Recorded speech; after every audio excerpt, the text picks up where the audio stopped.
Alright, hello gamers, welcome back to the show. I am your charming, self-proclaimed yet still humble host, Mukluk, and today we are back in the wonderful world of Guild Wars 2, which is Tyria, by the way. Did you know that? Hello there. I'm just confirming my region. Yeah, I am on Europe's servers right now. All good, Muk, didn't want to know you, feared you weren't aware. Yes, yeah, I did not realize. There was a hiccup when I launched the stream. Went through the usual routine, and I did not realize the connection to YouTube had failed until the YouTube watchers popped into the Twitch chat, and they're like, please launch on YouTube, we don't want to be here, ew, it's gross. And then I fixed it, so we're all good now. We're all good now. Our charming yet ill-sounding but gracious host. Yeah, kind of out. I did not sleep well last night. Might have to try to take a nap today. We'll see. But I got a caffeinated beverage here, which I do not usually drink first thing in the morning. And we're going to see if that helps. But had a fun idea for today that hoping you guys can help with. And it's kind of a what if, right? So for those who missed it, let me pull something over here. For those who missed it, me and a bunch of the partners were sent this image as a teaser for whatever they're announcing on Friday, okay? And I didn't catch it, okay? I'm being honest here. But a lot of the people that are much more lore savvy about Guild Wars caught those giant ring things in the background. And they said that looks like the architecture of Ur before it was destroyed. So one of the current fan theories going around is that Guild Wars 3 or Guild Wars 0, whatever we want to call it. Hold on, my camera's out of focus. I have to lean in really close to get it to fix. There we go. One of the current fan theories is that the new Guild Wars game is going to be a prequel. So I thought it would be fun to try to guess what races and classes we might be able to play. And with the help of the wiki, I put together these little timestamps, okay? In-game, the searing happens on 1070 AE, which is Ascension era. The pre-searing of Guild Wars 1 is 1070. Sinking of Ore is 1071. And then Guild Wars 1 Prophecies post-searing is a 2-year time skip and is 1072. And the core game of Guild Wars 2 is 1325. So, what races do we have that we've played so far? There's Human, Char, Norn, Sylvari, Asura. Classes so far, this is going to be a longer list. Alright. Warrior, Mesmer, Necromancer. Ranger. What were the other ones in Guild Wars 1? Warrior, Mesmer, Necro, Ranger, Monk. Was that it? I think there was 5. Dervish, Paragon, Ritualist, Assassin. So there's those. Oh, Elementalist. Elementalist. The Necro thing? Yeah, I've already got Necro on there. Alright, so, yeah, and then of course, if I wrote down elite specs, that would be, what, like 27 additional things. I'm not going to do that. So I think that's all of the classes from 1, and then let's add the missing ones from Guild Wars 2. So there's Engineer, Revenant, see, Warrior, Guardian, Revenant, Ranger, oh, Thief, Mesmer, Necro, LA. Okay, I think that's all the playable main classes from the 2 games. So, some of these, let's see. Guild Wars Wiki Sylvari. I'm pretty sure Sylvari is out. Sylvari is a very young race. They're only, what, like 20 or something? Let's see. They emerged from the first Sylvari emerged from the Pale Tree in 1302. First Sylvari emerged from Pale Tree in 1302 AE. So Sylvari's out. You cannot, you will not be able to play Sylvari. Now, of course, again, I want to rehash. This is a lot of what ifs. What if the game is a prequel, and what if it's Guild Wars 3, what would we be able to play? All right, this is just a fun thought exercise. That's it. So if it's a Guild Wars 3 and it's a prequel, what can we play? Sylvari would be out because Sylvari were not awake when Ore was shiny and clean. Someone said Koden, someone said Tengu, someone said Skrit. Tengu were in Guild Wars 1. Is Guardian on the list? Did I not write Guardian down? I'll put it after Monk. The first time Guardian was mentioned was in one of the novels, the one where Lion's Arch got blown up. And I remember when they were describing it, they talked about how it was like a mix of monk and ritualist and something else. So it seemed pretty new at that time. Let me see. I don't know if the wiki mentions it. Okay. The Guardian is one of the newer professions in Tyria, having evolved from a mixture of older human traditions. In particular, the heavily supportive paragons of Alona and the deeply religious monks.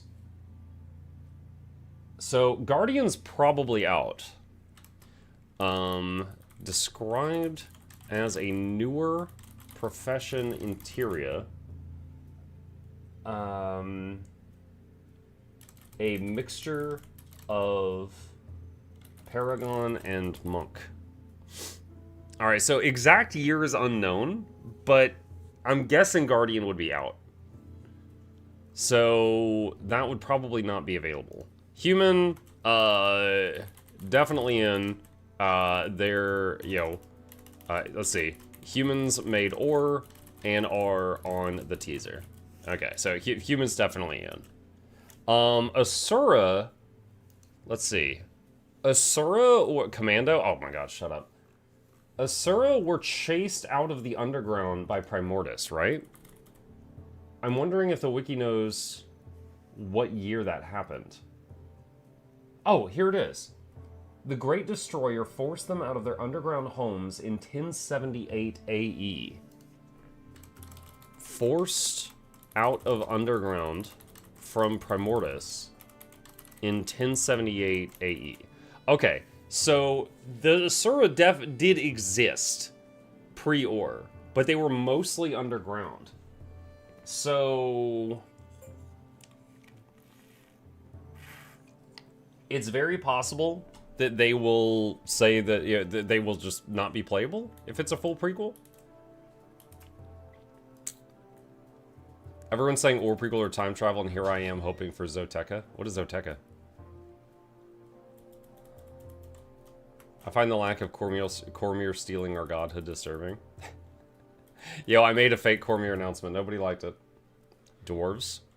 Oh, that's a good one. Because, yeah, dwarves would not be stone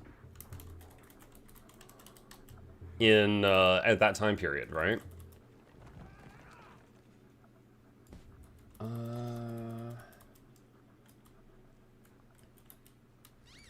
I could see dwarf being a playable class, yeah. Has Monk made the guess that we were looking at a future cleansed Ore because of the broken arches and the overgrowth everywhere? I mean, they don't look broken.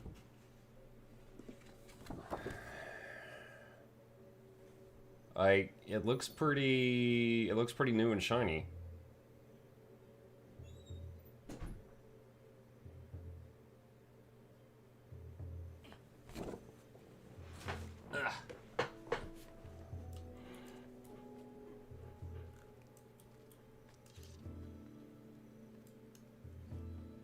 The video shows both ruins and new arches.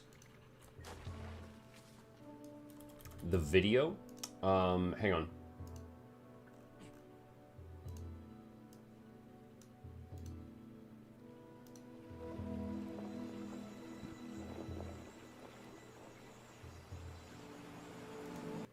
So that looks like an aqueduct that is like partially sunken there. This structure here is not on my poster. We already looked for it. And the arches are just in the fog.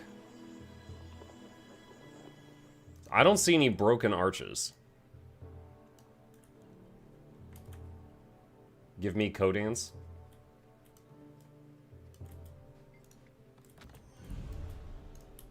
What are those arches anyway? The arches are just some kind of structure that is all over ore.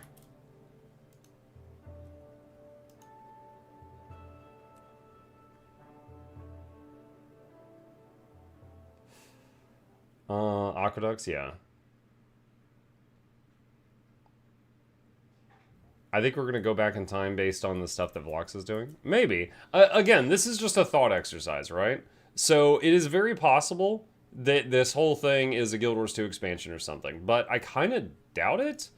Because Guild Wars, I think they shared on their socials, including Guild Wars 1 socials. Hang on a second. I'm going to double check here. Okay. So, even on Guild Wars 1 social media, they shared this. So, I don't think this is a Guild Wars 2 expansion. If it was Guild Wars 3, it would make sense to use all their current media stuff to promote it. What if it's a cross-game expansion? Cool idea, but I doubt it. Undead playable race? Most of the undead exist either post-Zaitan or post-Joko. And both... Let's see, Zaitan is definitely not a... really... Zaitan is asleep pre-Ore. Joko might be alive? Because he's mentioned in Nightfall. So Joko might be an option. But are there people free of Joko's control at that time?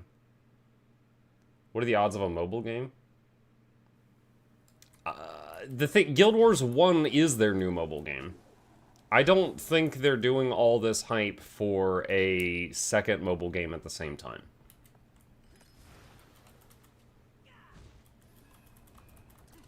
Mersat and Sears? Too powerful. There's no way Mersat and Sears would be a playable race next to humans. They're too strong. They'd be like, do you want to play a rat or God?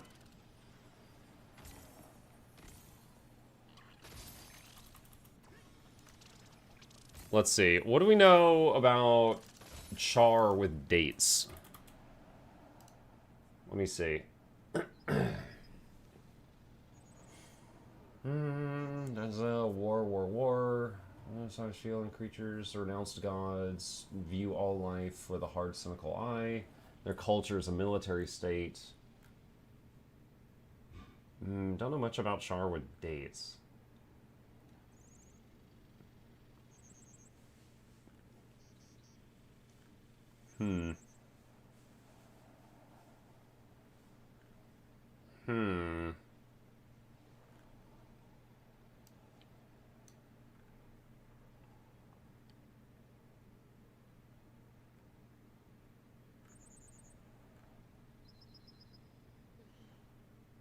I'm looking for... Oh, here we go.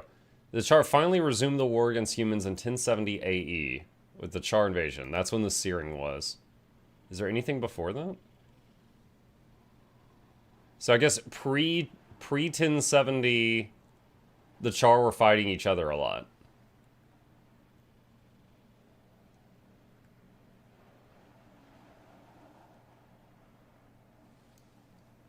So that doesn't mean you couldn't play them, though. Pre-1070, were fighting each other, mostly. By 1070, were united against humans. So, yeah, I mean, Char would be an option. There's nothing in that says that it couldn't be playable.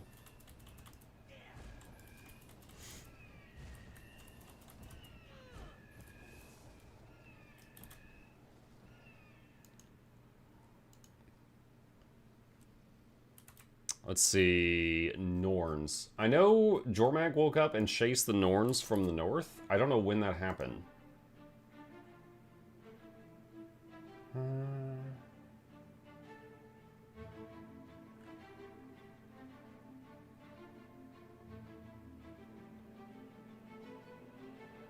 And we first meet Norns in the Eye of the North expansion of Guild Wars 1.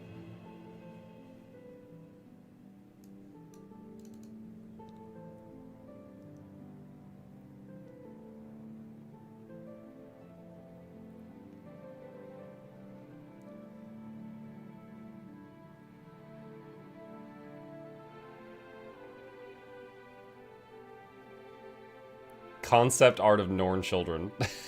I've never seen that. Mug dropping to the news bomb today? No, I'm just I'm just theory crafting. Crafting a theory.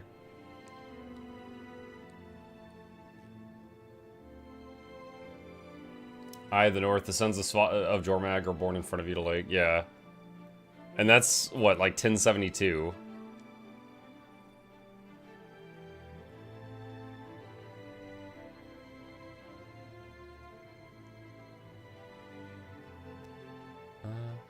The Coden believe the Norn may be descendants from an ancient Coden group who disobeyed Coda's word during the Dragon Storm and abandoned the Coden to go hunting to the south. This contradicts the Norn belief that their ability to shapeshift was granted to them by the bear. It isn't clear which of either of these is true. Norns are actually bears? As early as 1078 AE, the dormant Elder Dragon Jormag's influence was already being felt among the Norn. Svanir was the first to hear Jormag's call, becoming permanently transformed into an ice bear from his death. Oh, so Eye of the North takes place 6 years after post-searing. After the years, many followed Jormag's call in Svanir's footsteps. In 1165, Jormag awoke in the Shiver Peaks, raising and transforming creatures. Force them to... Okay, so 1165. So, 1165, Jormag woke up, forcing the Norns south. But they are seen before that in Guild Wars 1, Eye of the North. Guys, I 4 months ago heavily invested in Guild Wars 2. I'm not ready to say goodbye to Guild Wars 2 yet. How do y'all deal with it? We won't have to say goodbye to Guild Wars 2. Jerry's, there are, like, Guild Wars 2 coming out did not kill Guild Wars 1. They're different types of games. It's very possible that a Guild Wars 3 could come out and be a different type of game, and you might like it or you might not. As an example, I sometimes watch Zizaran on Twitch. He plays Path of Exile 1 and 2 based on whichever one has most recently had new updates. Like, you will not have to abandon Guild Wars 2 if a Guild Wars 3 comes out.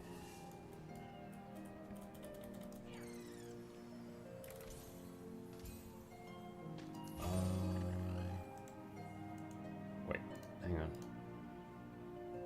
Oh wait, it's 1078. Bro, why have I heard 1176? What the hell? No, it's 1165 he woke up. 1165, Jormag woke up in the Shiver Peaks. Okay, and then, let's see. What was it? 1078. 1078 was the Sons of Svanir formed. Okay. So, Norns... I mean, I think the big thing is that Eye of the North... Or, sorry, not Eye of the North. The Norn homeland, pre-searing, so this is before they came south, would be like at the other end of the planet. Like, if we're going to, like, a Guild Wars 3, and let's say we're going to Or is so mucking far away from the far north where the Norns are from. And this is before they came south, so they're further away. So, I don't know. I feel like Norn would be a stretch. Because I feel like it would be really easy to just write Norns off. Unless, you could, just say, because writers be writing. You could say like, oh, well, here's a group that are further south. They're nomads or something. Praise Joko! Praise Joko.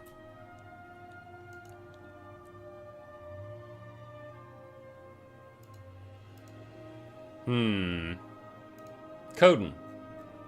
There's many types of Coden. We've got the Coden that are, in the ice areas. We've got the Khodan that are in Janthier. Let's see.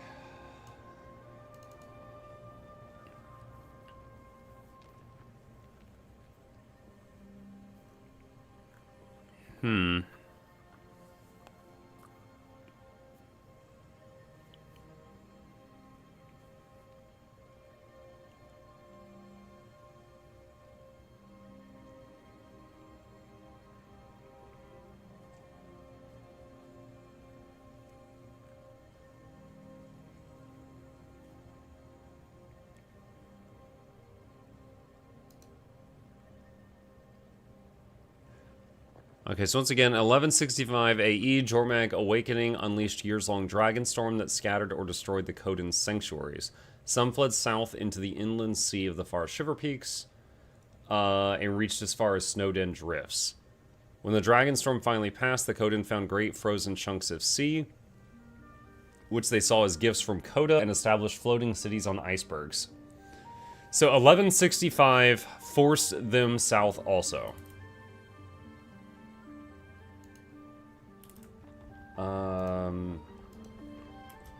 1165, Jormag forced many Khodan south.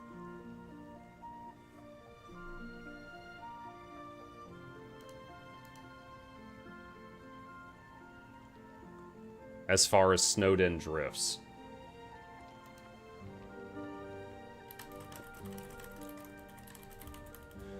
So that's like 100 years later. So, I mean, again, Khodan existed, but they're really far from Ur at that point in time.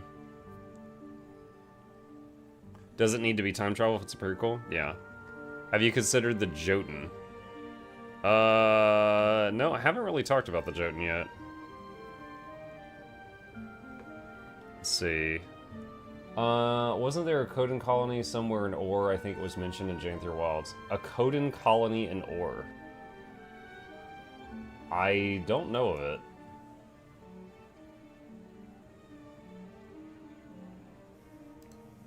See, Tengu. Alright, Tengu were around in Guild Wars 1. We occasionally ran into little camps of them. So I feel like Tengu could definitely be possible.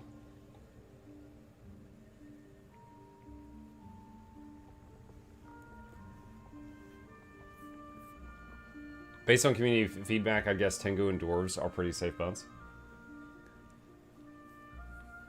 I know, I would say as long as I've been a content creator for the game, I've heard people mention they wish that they could play Tengu or Khodan more than anything else. Don't worry, I have the papers in triplicate. Everything will be fine.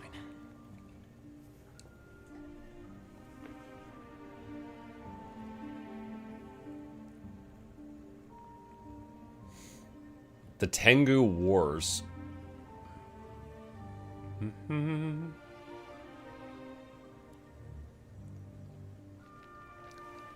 Tengu Wars would rage for almost 2 centuries. Yeah, when? Let's see. In 1071 AE, a formal peace with Ongchu was finally reached, bringing an end to the Tengu Wars. The peace was commemorated as Day of the Tengu, at least while the peace lasted.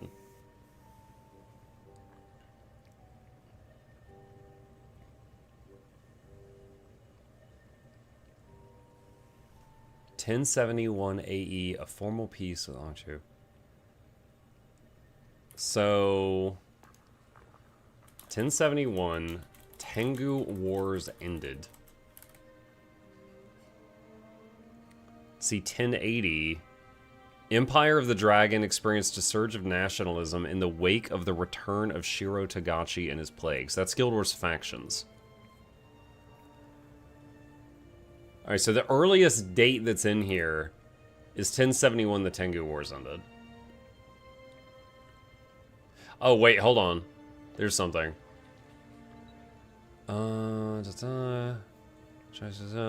Ongchu cousins was narrowly averted through the shrewd efforts of Emperor Hanjai's personal ambassador and a level-headed Ongchu chieftain in 880. It was not possible to prevent Sinsali from attacking, creating a hatred between the two tribes, only surpassed by their hatred of Mountain Yeti. Just hate Yetis. First killer young, join the fight against humans. Okay, so from 880, so 880 to 1071 is the Tengu Wars. That's the earliest dates I've got for anything Tengu related. Is that Tyrion or Canthan? They're all AE. All these dates are AE, which is Ascalonian era.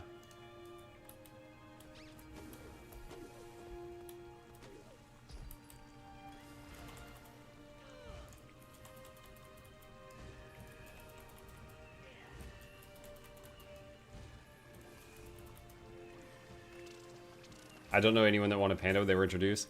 Oh my god, dude. I remember when they were announcing Icebrood Saga and they showed the Coden, like, everyone was freaking out because they thought that Coden were going to be a playable race. And then when they announced it was Icebrood Saga, it was like all the faces just fell. Because they did it before, like, a live audience in a theater.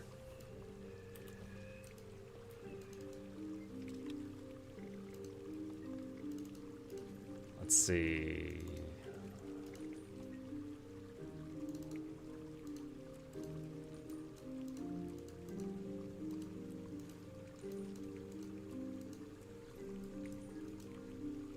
Okay.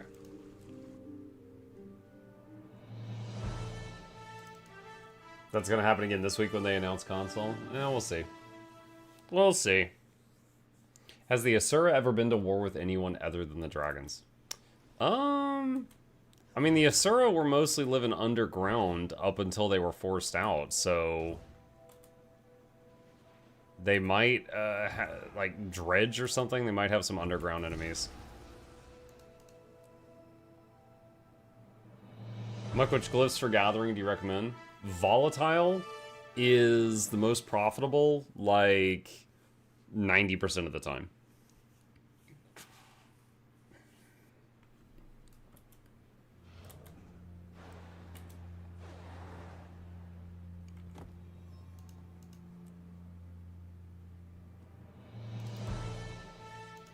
Let's see. Skrit.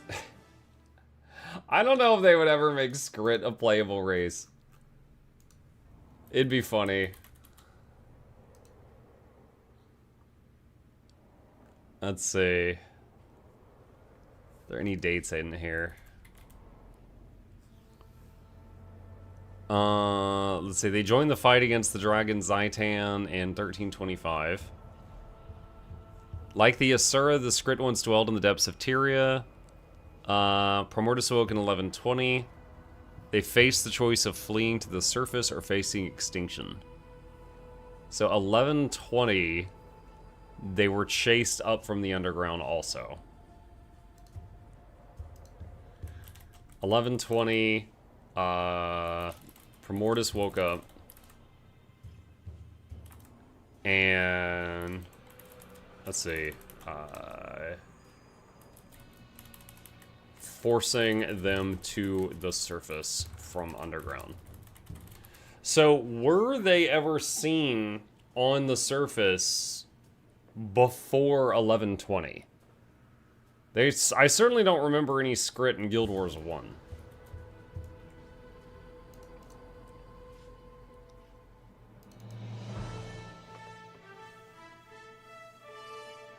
I could see in Guild Wars 3, ANET subconsciously showcase Skrit smarter than Asurans.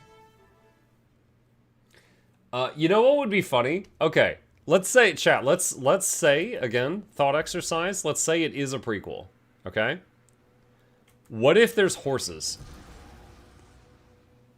And they just don't explain anything. And everyone is like, okay, when and how did the horses disappear? It's like, there's horses here, and there's none here. What happened? Just unexplainably have horses. That would actually be hilarious.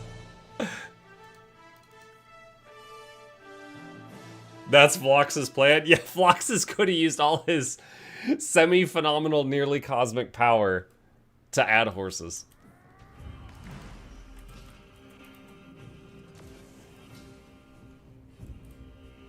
Aliens got him.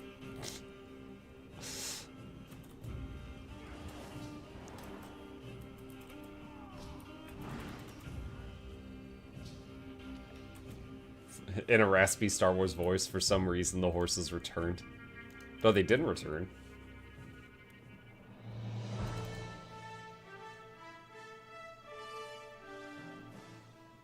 We had a guy, but they got him. What do you mean they got him? I liked him too.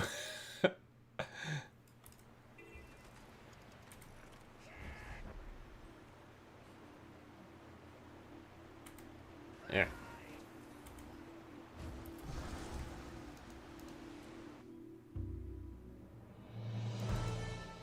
There's no horses in Guild Wars 1? Yeah, but it's gonna be before Guild Wars 1. What if all there? It's just like ore is full of horses. And Zaitan sinks them all beneath the waves. Ore is just chock full of them.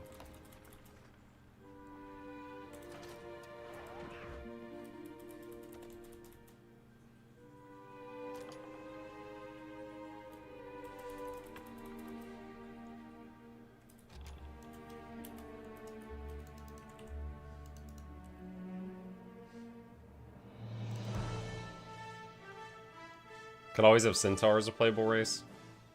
I think the size would be a problem. Like, so one, I'm not opposed to it, but I don't think they'd do that because think about like when you get a pants slot item or shoes, they would have to make art for that for centaurs. And they would have to make dungeons of a size that centaurs aren't clipping through everything. Like, it would actually be a lot of work to make that look not stupid.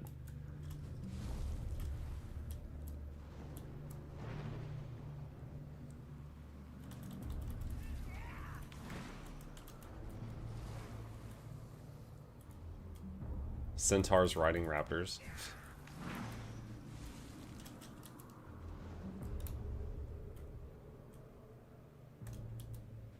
I want to play a Froglock.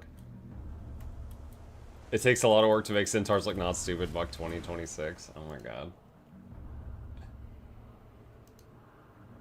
There was another one. Let me see if I can find it. 'Cause I posted it on the Discord. Yeah, this is another quote from you guys yesterday. Muck, show us your package now. When I was opening up the thing ArenaNet sent me. I saved that in case I need it for legal reasons.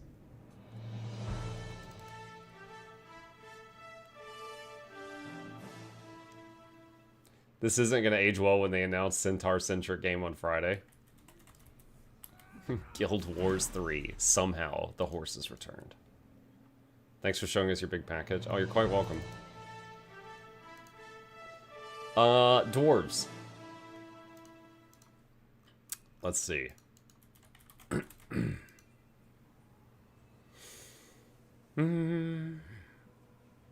So I know all the dwarves turned to stone at some point during, I think it was Eye of the North. When was it? Prior to 1072, the Dwarven Nation was split into two, Deldrimor and Stone Summit, led by King Jalis Ironhammer and Dagnar Stonepate. Dwarf Civil War ended in 1072 with the death of Dagnar and Thunderhead Keep. Alright. So, Dwarves Civil War ended in 1072. Let's see. Before their defeat, the Stone Summit unleashed the Tome of Rubicon. An expedition led by Deldrimor High Priest was able to recover it, and the book was rewritten and sanitized before it could be looked upon. In 1078, the prophecies detailed therein came to pass. Earthquakes racked the world, and destroyers appeared on the surface.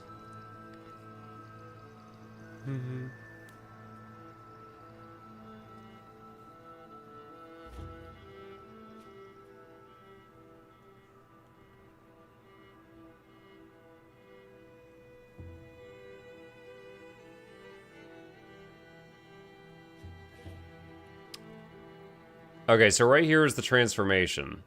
So it's like, I think 1078, they turned to stone.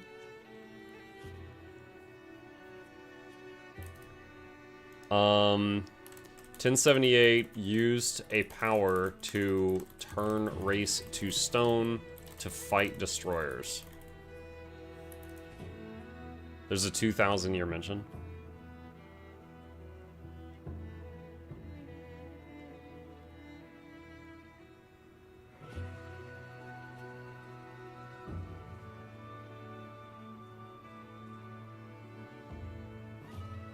Alright, so the important part is that the dwarves are alive and kicking and flesh and blood pre-1078. So dwarves are a possibility. I don't know that it would be like a strong choice, but it would be a possibility. Guild Wars 3 theory crafting. So I'd say dwarves are a possibility. I would also say almost every fantasy game, when you're looking at races, has a little dude, right? There's a bunch of medium-sized options, there's a big option, and there's a little guy, right? In Guild Wars 2, our little guy is the Asura. If the Asura are underground, and they're not in Guild Wars 3, I feel like dwarves have a strong chance of being the little guy, you know? Because we don't have gnomes or halflings. Granted, dwarves are pretty stocky fellows. Even in D&D, they're considered to be medium-sized race because they're so just thick.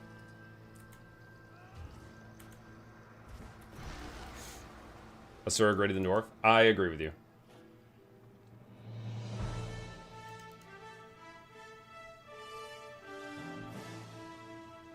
I can't imagine moving to a Guild Wars game without Asura.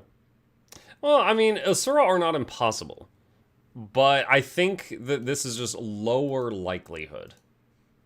Right? I think it's just lower likelihood. Classes. Warrior. It's almost certainly in there. Boring. Every game has them. Will certainly be there. Possibly called Fighter. There you go. Okay, done. Warrior's done. Mesmer. Okay, I feel like Mesmer is something that defines Guild Wars. Like, every fantasy game has a warrior. Every fantasy game has a healer. Every fantasy game has a guy with a bow and arrow. Mesmer is Guild Wars. I feel like it would be stupid of them to not have Mesmer. So, but lore-wise, do we know when Mesmers were invented?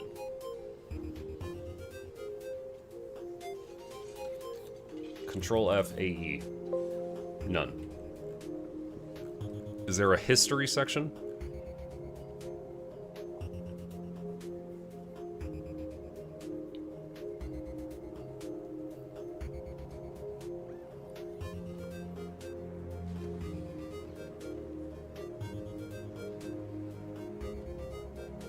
Oh, it was Norn that introduced Mesmers wielding greatswords, and it was Char that introduced Mesmers to using guns. That's interesting. I didn't know that. Norn, like, have you tried firing your laser through the sword? Char, like, have you tried shooting them in the face?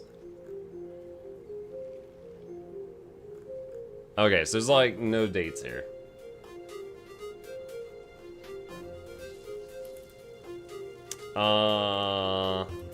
Necromancer. Abaddon gave people magic in 1 BE. What? Okay, how does BE and AE work? Is it like BC and AD for us? Does it like count down? Does BE count down to AE?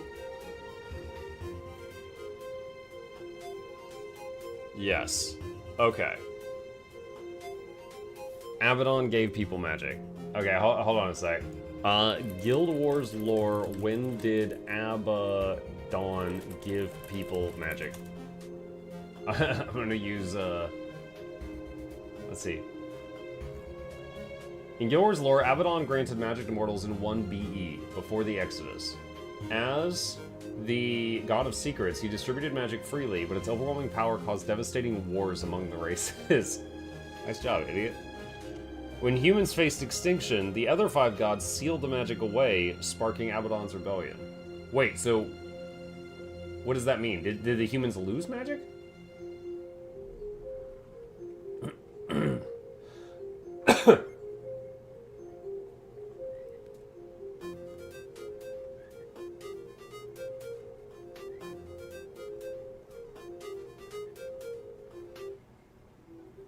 They've split it up, hence classes.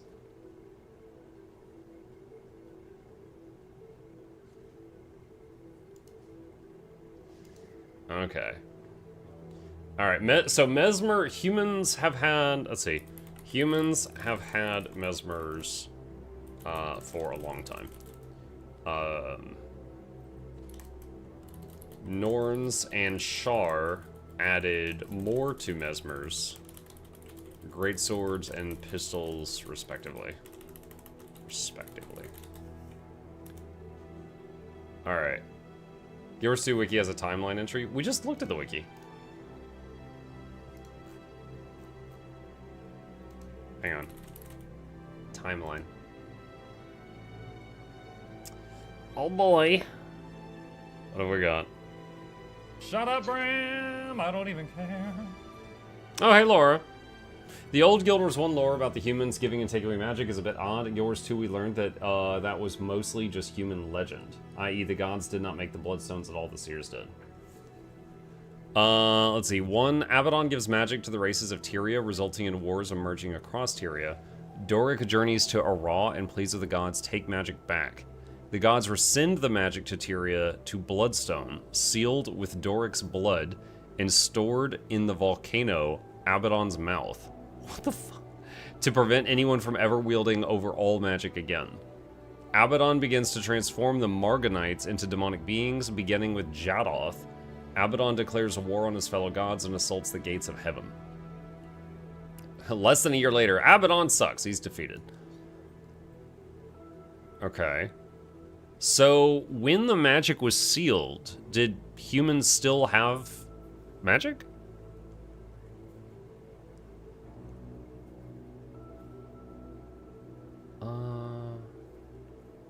Summer Games Fest, VOD on 5x speed with Muck on Friday. It depends on the time. I'm curious what time it's going to be at, but I'll try.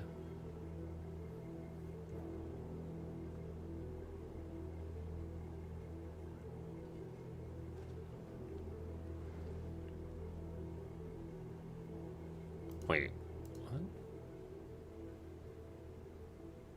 What is this second column? CC. And then here's prophecies. I know more about this. What's the leading Canthan calendar? Oh. What's the leading question? It's just a thought exercise. Okay, so here's the deal, right? Me and Laura and a bunch of the other partners were sent this, okay? It is slightly different than the picture they posted on Twitter. Mainly, those big rings are visible on the building. Laura, Teapot, and many of the other, very educated lore nerds identified those as looking like the architecture of Ur. So, they were thinking, if we're going to a place where those rings are still new and shiny, are we going back in time? Possibly a Guild Wars 2 expansion with time travel, or possibly a Guild Wars 3 that is a prequel. It is in the past. So, this is a what if. So, if we are, again, if Guild Wars 3 is a prequel, what races and classes can we expect to play?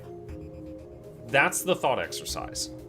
So, I've gone through all of these races and written down, like, the dates we know about them. Like, Tengu is absolutely possible at that time period. It's possible. Asura, unlikely. Most of them are underground at that time. Things like that. So now I'm looking at classes. What classes in that time period exist? For example, Guardians, they're out. Guardians didn't exist yet. Guardians were invented later on as a mixture of Paragon and Monk. Things like that.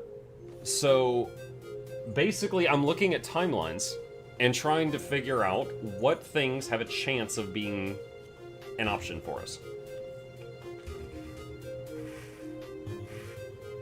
I thought Asuras were ancient. Now, Asuras do exist at this time, but they're underground because Primordus hasn't chased them to the surface. So I think, like, they definitely exist. It's a possibility. I'm just saying it's unlikely because most of them are deep underground.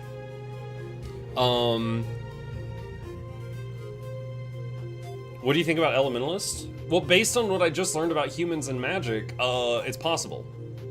So, what is that? Mesmer, Necro, and Ellie? Humans have had magic since, you know, and at the point in time of Ore, humans had magic for about 1,070 years. So, I think Ellie, Necro, and Mesmer are all possible.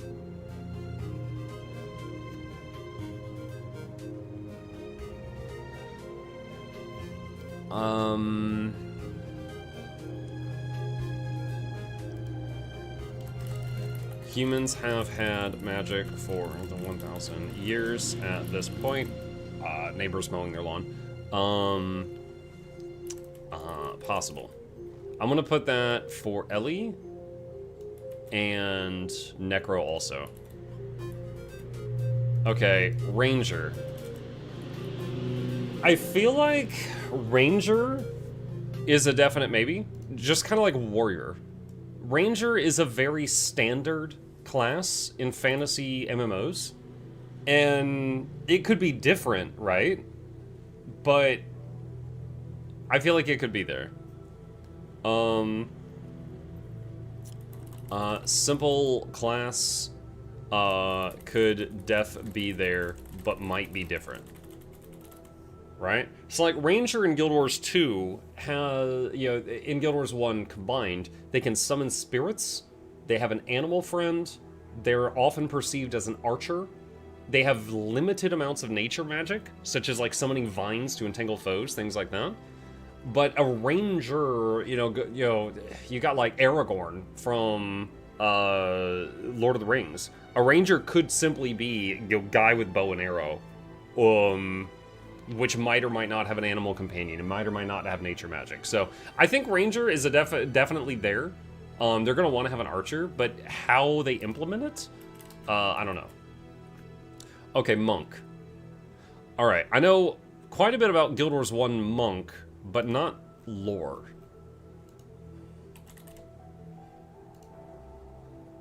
Are we 100% sure that all the partners got the same picture? I'm not 100% sure of anything, but I have seen the picture that Laura got, and Teapot got, and a couple others, and it looked the same to me at a glance.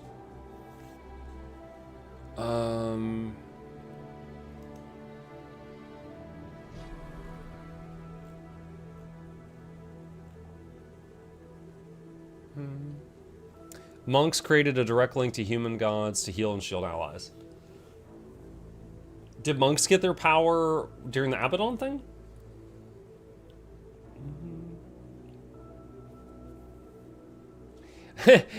Now that the gods left Tyria, it's unknown how they use their magic. I don't know, we're just winging it.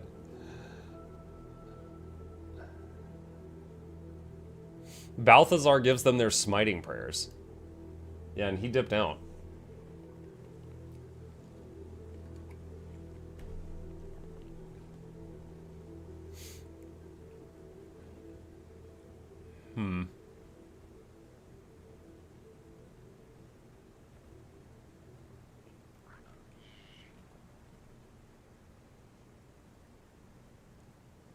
Oh, quotes from Sea of Sorrows. So monks, okay. So monk I think might be a maybe? Monk, please try. Wait, what? At this point, I'm paranoid enough to take a UV light to the picture to see if there's a hidden message. I don't have a UV light. Fun idea, though.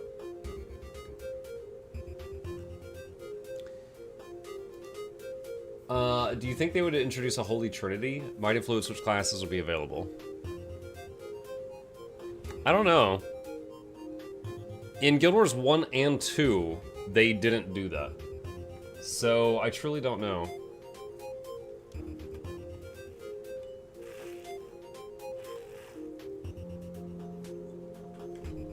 Monk, can you check if monks have their magic from Dwayne or Balthazar? Both. It, let's see. Primarily blessed by the goddess of light, Dwayna. Some monks also channel Balthazar in the form of smites.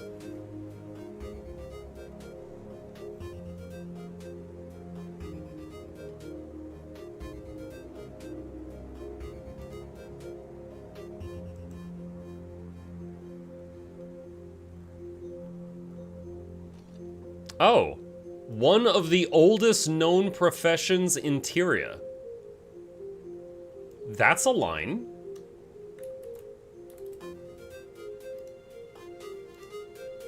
No dates, but Wiki says one of the oldest known things on Tyria. Oh, I don't want the link there.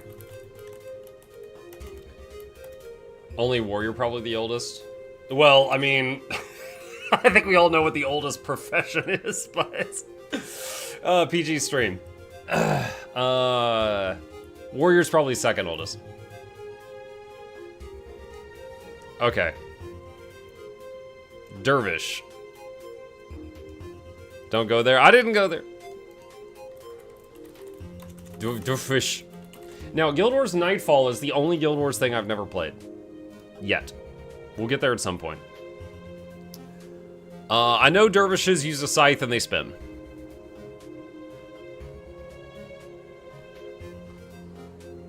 Now that all the Guild Wars 2 influencers are speculating Guild Wars 3, it would be funny if it's a new expansion. What if it's just a new fractal?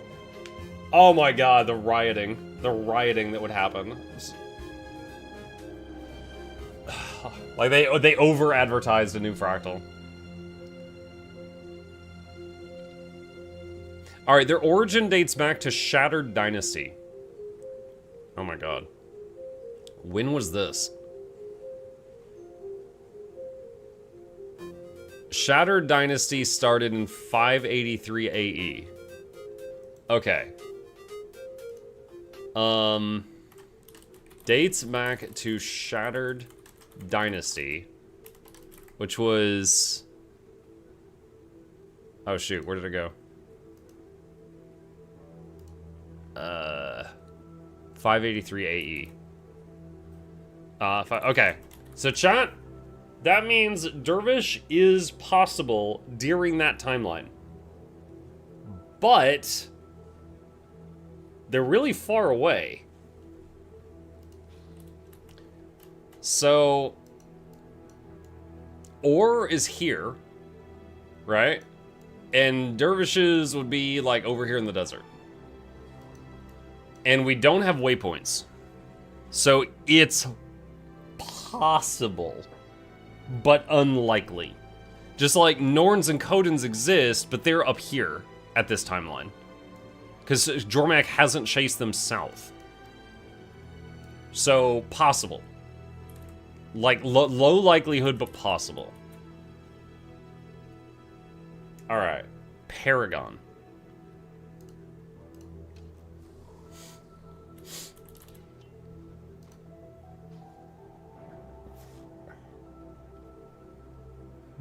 Alright, we're looking for anything with, like, a date.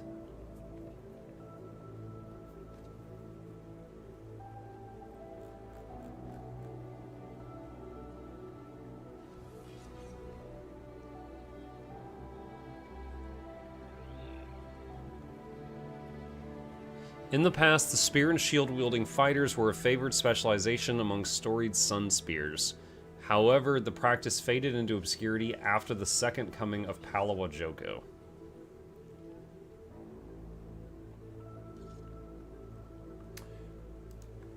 Guild Wars 1 Paragon. Let me see if this is anything different.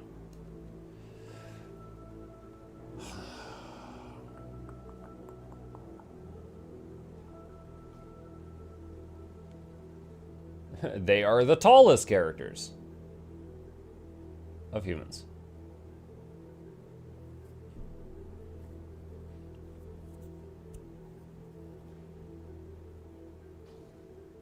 I don't see anything here with the date.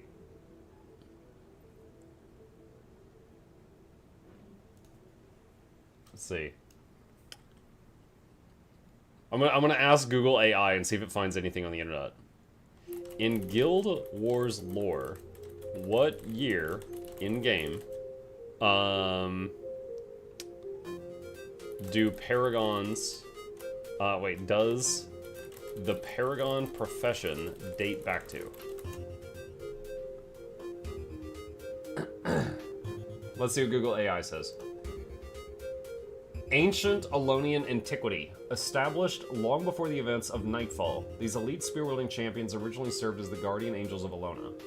The profession's earliest known origins date back to the time of Turai Osa, centuries before 1070 AE. Paragons are possible. Again, unlikely, because the part of the world they're in, but paragons are possible. No AI. Dude, like we can see the Lord, right? It pulls from here. So 1070. Wait, where did I get that from? Centuries for 1070. Turai Osa?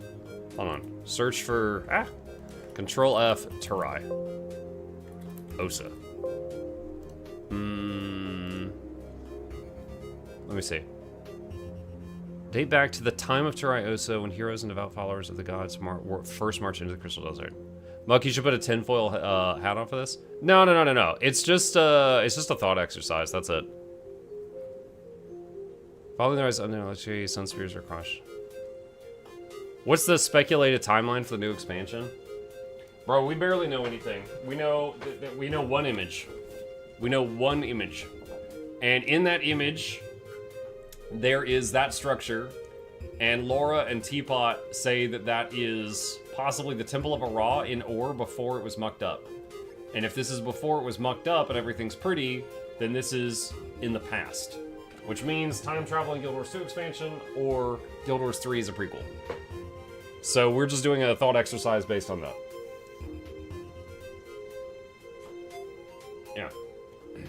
This is just a theory crafting, that's all.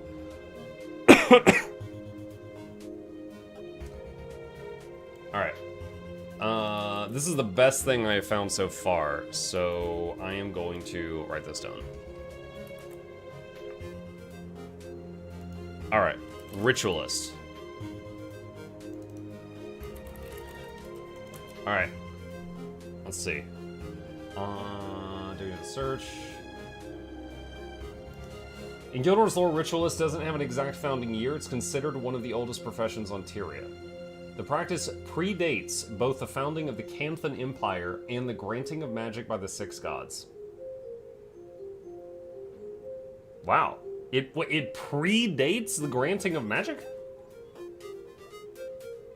Because its origins date to pre-recorded history thousands of years before the Exodus, historians instead date their roots to these broader historical milestones.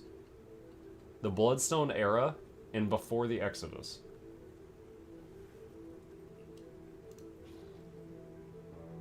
Okay. So I'm gonna copy that for now. Someone said there is a watermark behind the date on your picture. I know. I traced it out. Hang on a second. Wait, hold on. There was someone on the Discord. Did it also. Hang on. Here we go. So someone inverted the colors on it.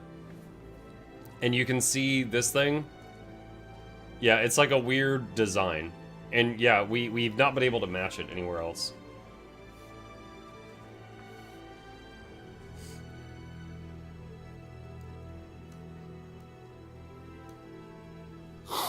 Are we predicting classes for Guild Wars 3? Yes.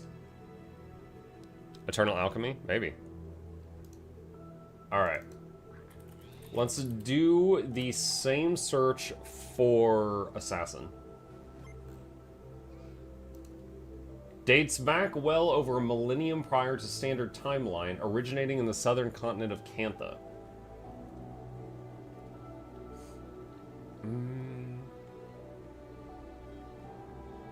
Gained widespread public prominence during the reign of Emperor Anxian, 872 AE. So, it's possible. Prof gained widespread prominence during the reign of Emperor Anxian. Alright, so Assassin existed during that time period. It's just a matter of where they are on the map. Okay. Let's see, Engineer.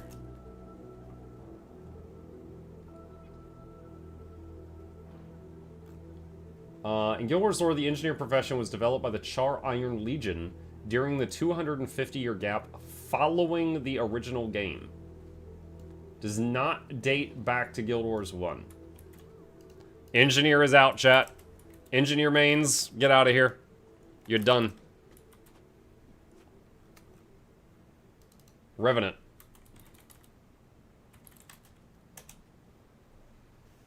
Revenant's probably similar, right? Dates back to the year 1328 AE. Introduced to Tyria by the hero Ritlock Brimstone during the events of Living World Season 2. He returned in 1328 AE. Ritlock was first Revenant and introduced it to the game in 1328 AE. So that's out. No revs, no NGs.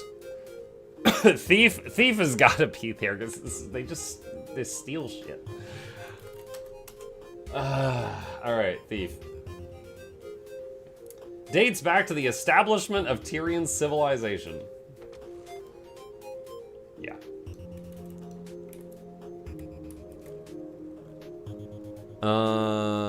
Let's see. Hold on. I want to go back through some of the ones that I did and see what AI says. Mesmer, no single documented point of creation. But it was widespread long before Guild Wars Prophecies. I'll laugh if Antiquary makes it. Bro, if Guild Wars 3 comes out and it's like Warrior, Ranger, Mesmer, Necro, LE, or Antiquary, I'll be so upset. Like, I don't want a Ratmancer in Guild Wars 3. Get that out of here. Vindicator also.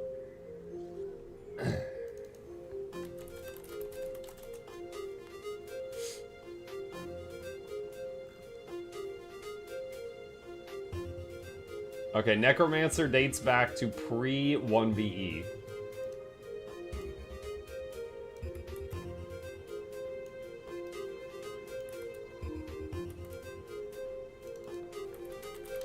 Hold on, I'm feeding every class into the AI and scanning the whole wiki to see what it says. Ranger profession existed well before the start of recorded history, dating back to at least 500 years prior to the events of Guild Wars factions. Early lore mentions renowned rangers such as Zhou Jun operating in Cantha during this era to protect shriveling forests.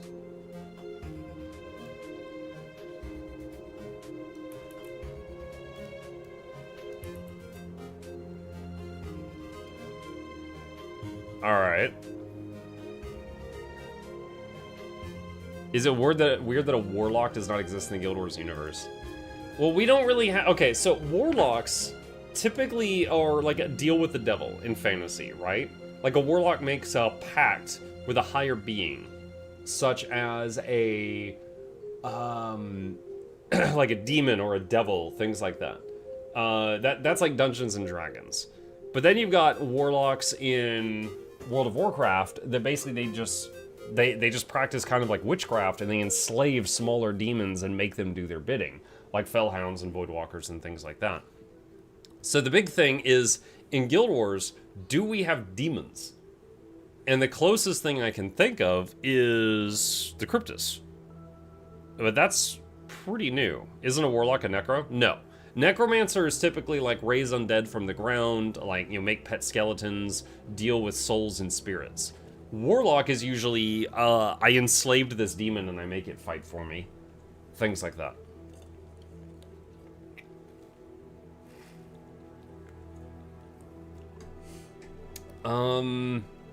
I think that's everything. So at this point, chat, can any of you think of any classes or races within the Guild Wars universe that we didn't look into? I'm happy to add more to the list. I want to do like a little video on this, just like a for fun, like, hey, these were our findings. But I'm curious if we've got any more races or classes you guys can think of. Largos? Quaggons? Okay, I feel like Quaggons is a... Well, I wrote down Skrit. There's no way they're doing Quaggons. Quaggons are nudists.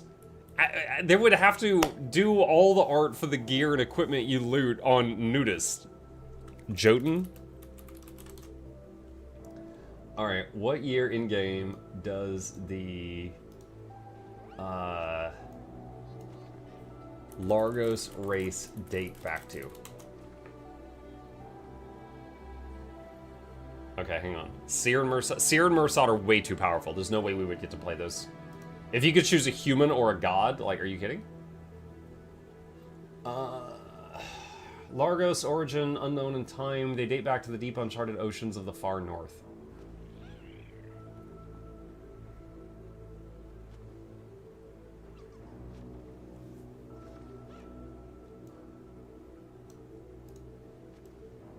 Alright, so Largos is a question mark. We don't know.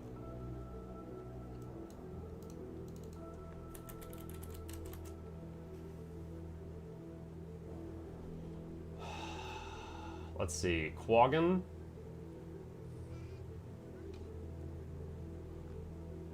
Quaggans have lived in the unending ocean since prehistoric 10,000 years ago. But their recorded society only dates back in-game to 1275 AE. Okay, so they're alive at this time period that we're talking about, but it's highly unlikely we're going to get to play them.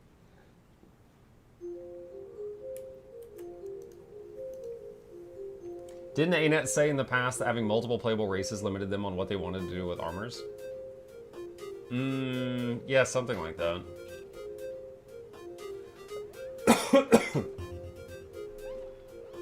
Wasn't there a race called the Forgotten? I don't know anything about that. Searching Jotun. Jotun race dates back to 10,000 before Exodus. Oh my god. During this era known as the Age of Giants, they were dominant, highly advanced, and magical civilization that predates the arrival of the 6 human gods and the creation of bloodstones. Okay, so Jotun absolutely exists. I don't know if we're gonna get to play them.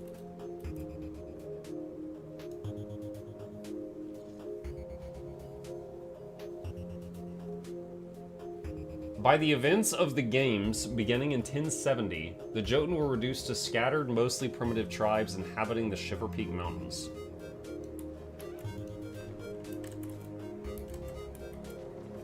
So Jotun are real stupid by the time that we get to Ur. Isn't Dagda a Jotun? Yeah, and look how dumb she is. She got possessed and we had to beat her up. Search the Forgotten. I don't know what that is. Hold on, maybe you guys are about to teach me something.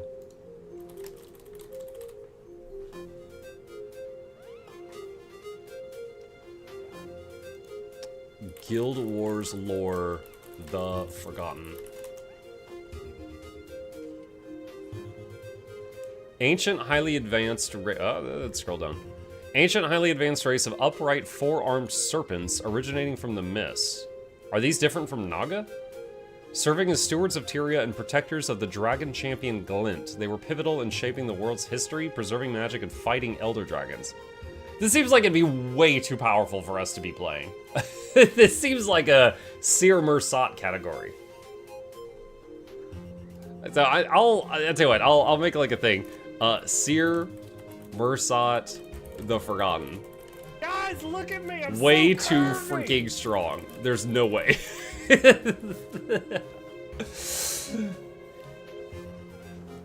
They were in the desert in the Prophecies mission. Okay.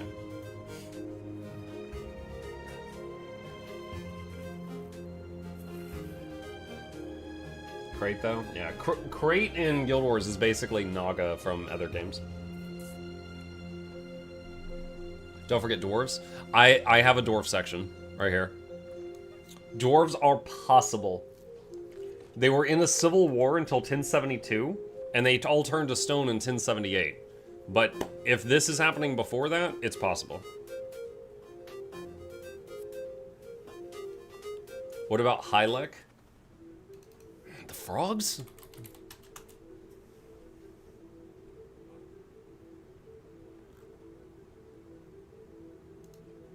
One sec.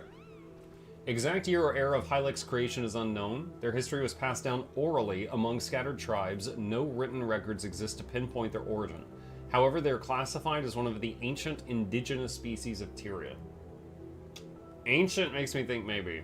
Their first appearance was encountered by players in 1072 AE in Tarnished Coast, Sparkfly Swamp, and the continent of Alona.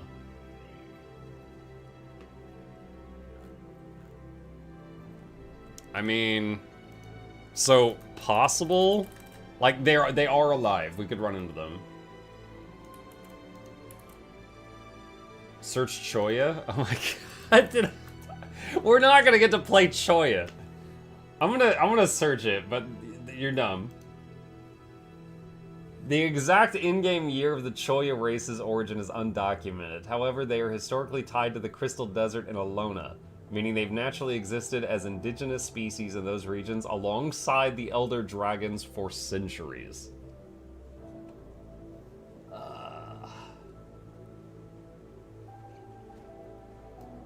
Alright.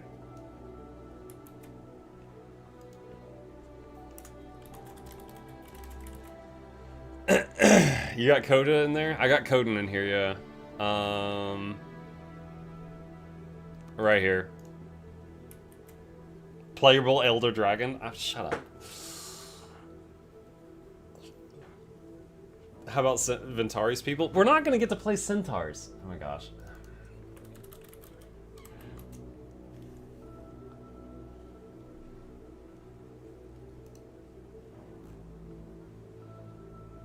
They are recorded as an ancient race existing long before the arrival of humanity and the Six Gods.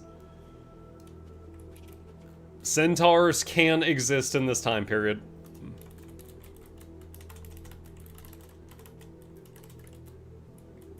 There we go. Tengu. We already got Tengu on the list. Do you think they should do elite specs? They should have build diversity.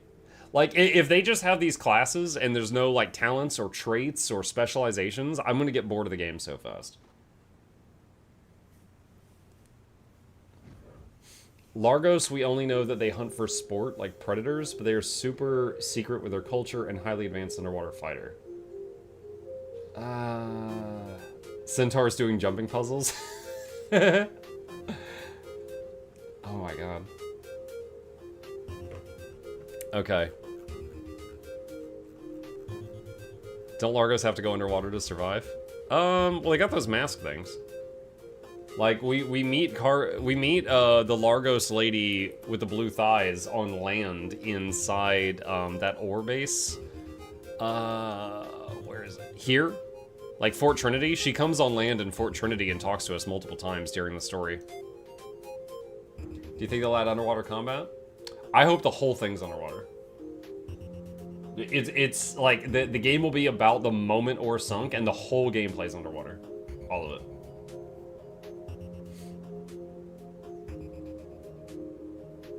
For those who think Sylvaria are out, check a Mala Melandra avatar in her lore. Guild Wars Subnautica. What about Mist Strangers, the SWAT class? The SWAT class. Okay. Let's see.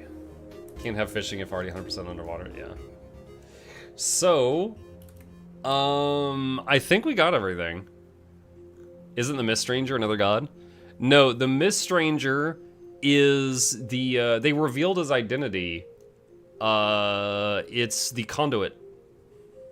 What's his name? Raza, yeah. The Conduit, you're channeling the Mist Stranger. He's immortal. You meet Raza in Guild Wars 1, and it's revealed that they are still alive in Guild Wars 2, and they've been the Mist Stranger the whole time. What will you play as if there's not a Sura? I don't know. So, hang on a sec. Okay.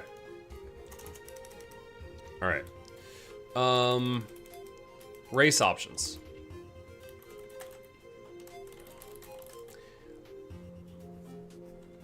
Sometimes in games, there are racial bonuses. Like WoW. Okay? Sometimes there aren't. Really. Guild Wars 2. Alright, if there are racial bonuses, that would influence my decision. But if there's not really, like Guild Wars 2, there's not really, I'll just pick what I think looks fun. And in terms of Asura, I like funny little guy with big head. You know, I picked this for the graphics. I think they're funny little dudes. I like watching them just like flip all over the place. That's it. It's just, I like the appearance. So if there are racial bonuses, that could heavily influence what I play. But if there are not, then I'll just pick the thing that looks nice. That's it. No racial bonuses? I think there should be racial bonuses, but minor ones. Like, it feels good if you win a fight because of some niche ability you had that is hardly ever useful. You know? Like, you know, again, going to my experience in WoW, the undead doing Will of the Forsaken to break out of a charm spell and then save the day when the boss is at 1%. You know, things like that. It feels good in those moments. But then you've got others like orcs. All orcs gained a 5% damage bonus to their pets. So an orc made a slightly better hunter or warlock. But you didn't have to play it. It was a very small thing. I think in Guild Wars 2 they need to buff the racial skills and maybe add new ones. Yeah, I personally am pro racial bonuses, but make them minor. So they don't feel required, but a nice little edge if you want to. Stone form? Oh yeah, so priest in WoW, depending on the race you played, you got one extra spell. And the spell was different based on your race. And if you were a dwarf priest, you got a spell called Fear Ward, which it's a buff you put on an ally, and it's like stability in our game. It would block one fear. So if you're playing if you're fighting like a Nixia or a boss that would fear the whole raid, you would put Fear Ward on the tank so that the tank didn't suddenly turn their back to the boss and run away and then get hit in the back. So you know, those niche things were nice. But I'm not the dev. That's just my thoughts. I like racial bonuses, but just keep them minor so it doesn't feel like it's mandatory. What do you think about an optional sub to unlock all conveniences and let you swap regions freely? I would be fine with it, but I think that they would have to be very careful with that because you know how the internet is with information. If they did that, immediately you'd have people on the internet like, you know, Guild Wars 2 is out of money. They're adding a sub fee. It's the start, the spiral down the toilet. It's the death of the game. They're going against what they originally said. You know, people would verbally tear it apart. So I think it might be too late in the game for them to add that.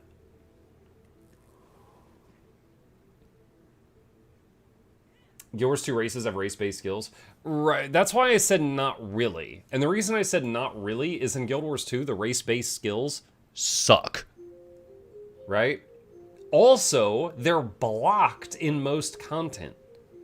Like PvP, you can't use race-based skills. I think raids, you can't use race-based skills. Right? And the few times that they have been really good, like there was a Sylvari skill that was really good against a mechanic in Harvest Temple. They changed it.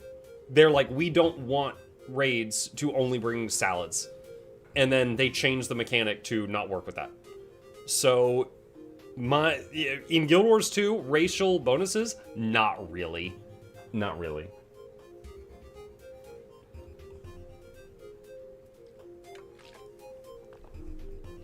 I wouldn't be against a sub that gives you 1k gems per month or something like that. Entirely optional QOL. Yeah. I'm going to talk about horses at the end of the video.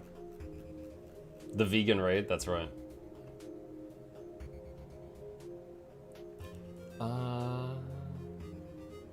Water horse has never seen one. Salads.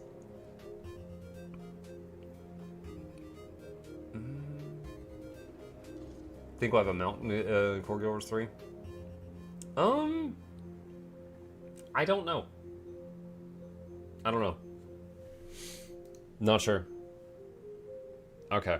All right, cool. I think we've got a fun video here. I just need to put it all together. So, let's see. We're going to mute that. And we're going to pause the alerts. Just a second. All right, cool. Chat, I'm gonna go into YouTube mode and I'm gonna put all this information together in a video. Just because really, the time frame is tight, right? If I wanna make speculation videos, I got 4 days to do it. So I'm gonna do it right now. So I wanted to do this today and I think this has come together pretty well. Here we go. All right, hello Guild Wars gamers, Mukluk here, and I have got some speculation content today.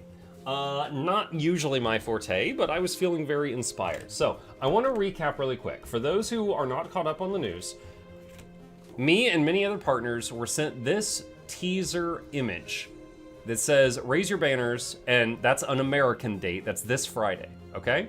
Now, it was pointed out to me by Lorenity and Teapot and many other creators that are, you know, more up to date on the lore than I am, because I have the memory of a goldfish, that the structure in the background of this image resembles a Ra in ore before it got all mucked up. For those who don't know Guild Wars lore, the continent or island, whatever, of ore, that's ORR, got sunk beneath the waves by a guy doing a big spell, and later Zaitan rose it up full of zombies. So it's all covered in seaweed and it's gross and yucky now. However, if we've got this image where ore is looking shiny and clean, that means this is in the past. And again, this is speculation. This is a lot of ifs, but stick with me here. So if this is in the past, what does that mean? That means that the thing on Friday could be a Guild Wars 2 expansion where we time travel. You know, Vlox is about to do something crazy with magic, but we don't know what. But the thing is, the next thing of the Vlox story is months away, so I kind of doubt that they would announce that at the next thing. Also, Guild Wars 1 also posted this on their social media, on their Twitter. And I don't think Guild Wars 1 would be announcing this stuff if it's a Guild Wars 2 expansion. So Guild Wars 1 and Guild Wars 2 are both plugging this like crazy on socials. So the next idea is Guild Wars 3. Which a lot of people have been guessing that they are working on. And if we're looking at ore in the past, suddenly the idea has come to mind that Guild Wars 3 could be a prequel. It could be before Guild Wars 1 and 2. So I thought it would be fun to put together a list of what races and classes could we possibly play in a prequel Guild Wars 3. Now, I really want to stress, this is a what if, all right? This is if Guild Wars 3 is coming out, and if it's a prequel, what races and classes work for that timeline, okay? So, really want to stress that at the beginning, because there's people that are going to clip this out of context and crap like that. You know how the internet can be, but I know all of you smart individuals will, you know, understand what I'm doing here. So, with all that said, let's get some timelines here. The way dates work in the Guild Wars universe is AE or Ascension era. There is a, you know, kind of like our BC that counts down to 0 and then AD after that. Here it's BE and AE. So, there's also the Canthan calendar, but we're just completely ignoring that right now. So what you need to know is Guild Wars Prophecies. The pre-searing happens in the year 1070. If you boot up Guild Wars 1, and you make a new character, you're in the year 1070. The sinking of ore happened in 1071. Post-searing is 1072. So that means if you play Guild Wars 1, and then you see the searing cinematic, and it skips ahead 2 years, that's suddenly after the sinking of ore, okay? Guild Wars 2 starts in 1325, all right? So 250 years later, all right? So let's talk about what races could we possibly be playing in a Guild Wars 3 prequel. So what do we know? We know, again, we know. We're basing our guesses here on the fact that we saw ore. And if that is ore, nice and shiny, it's pre-1071. Okay? It's before 1071. So, what races are available before... Can you make the text bigger? I absolutely can. Hang on. What races are available before 1071? So, let's talk about races for a second. Races in some games have racial bonuses. So, like in... Again, pulling from my World of Warcraft experience, the undead had a move called Will of the Forsaken. They could break out of sleep or charm or fear effects with a 3-minute cooldown.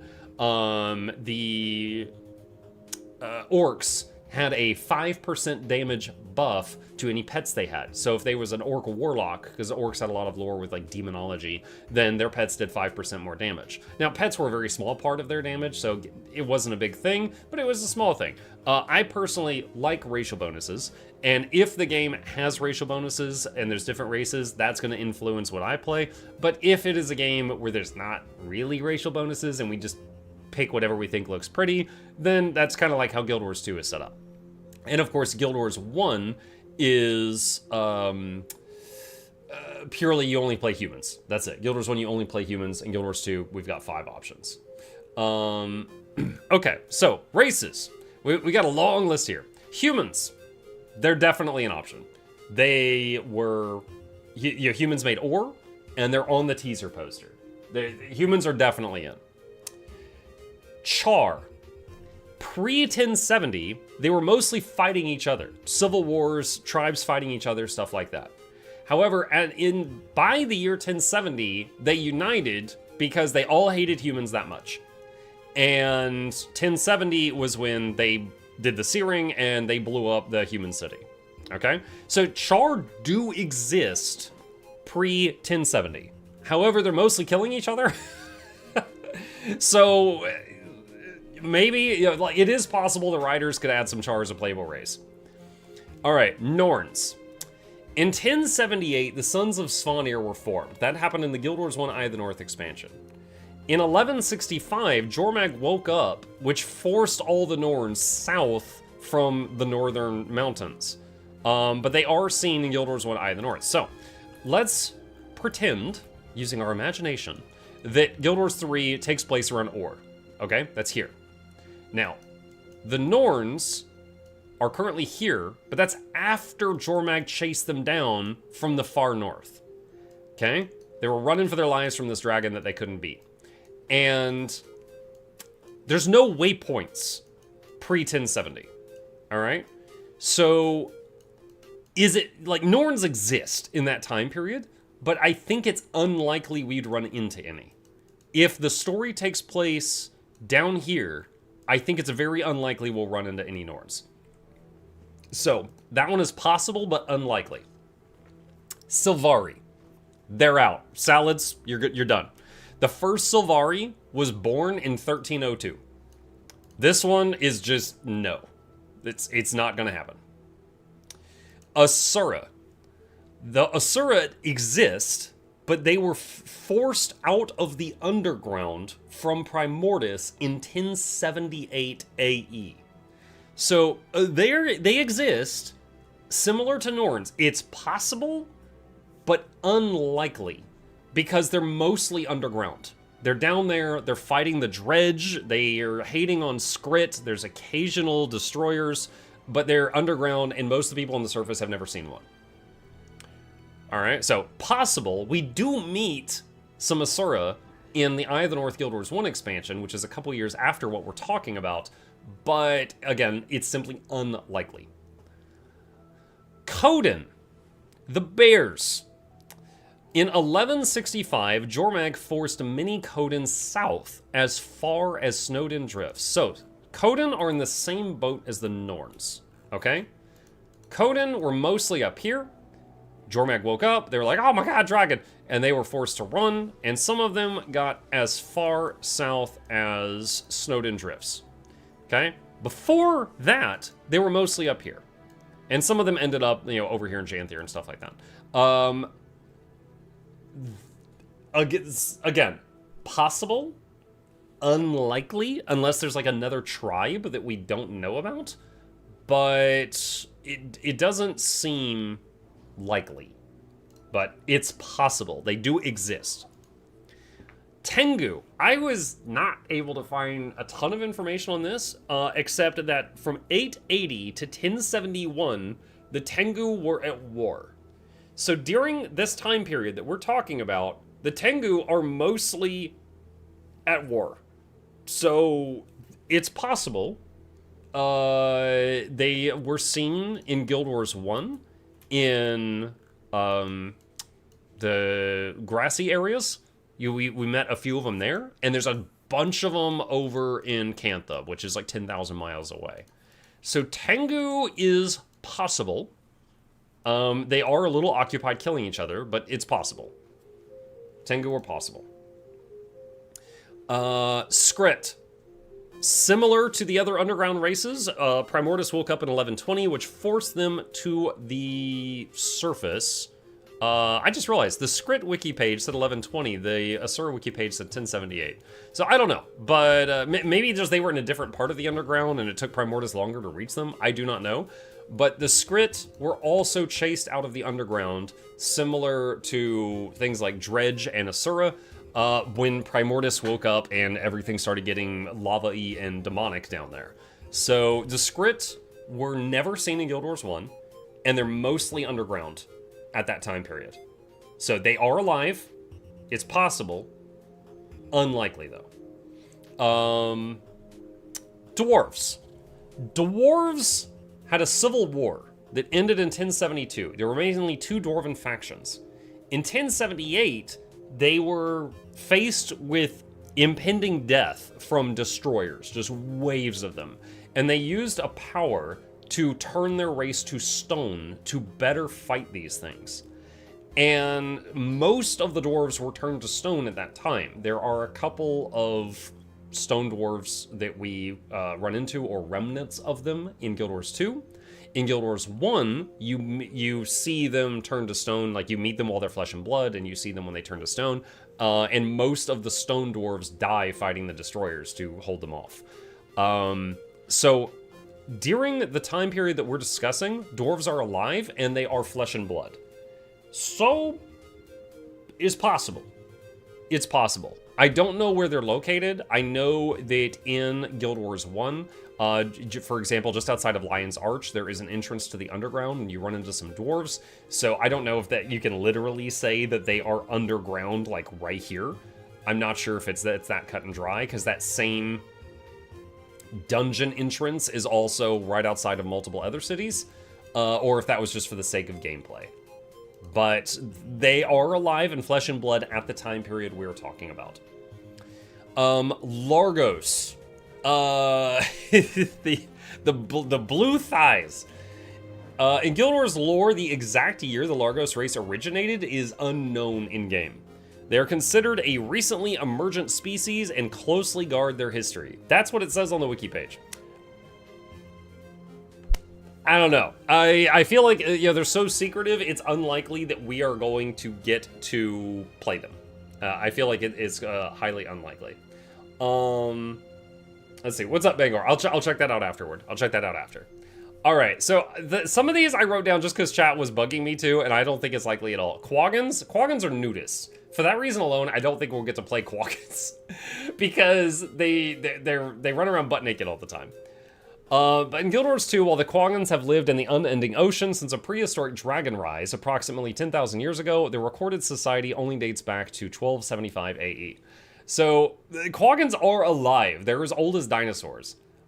But I don't think we're going to get to play them, because they run around butt naked all the time. Jotun. In the Guild Wars lore, Jotun race dates back to 10,000 BE.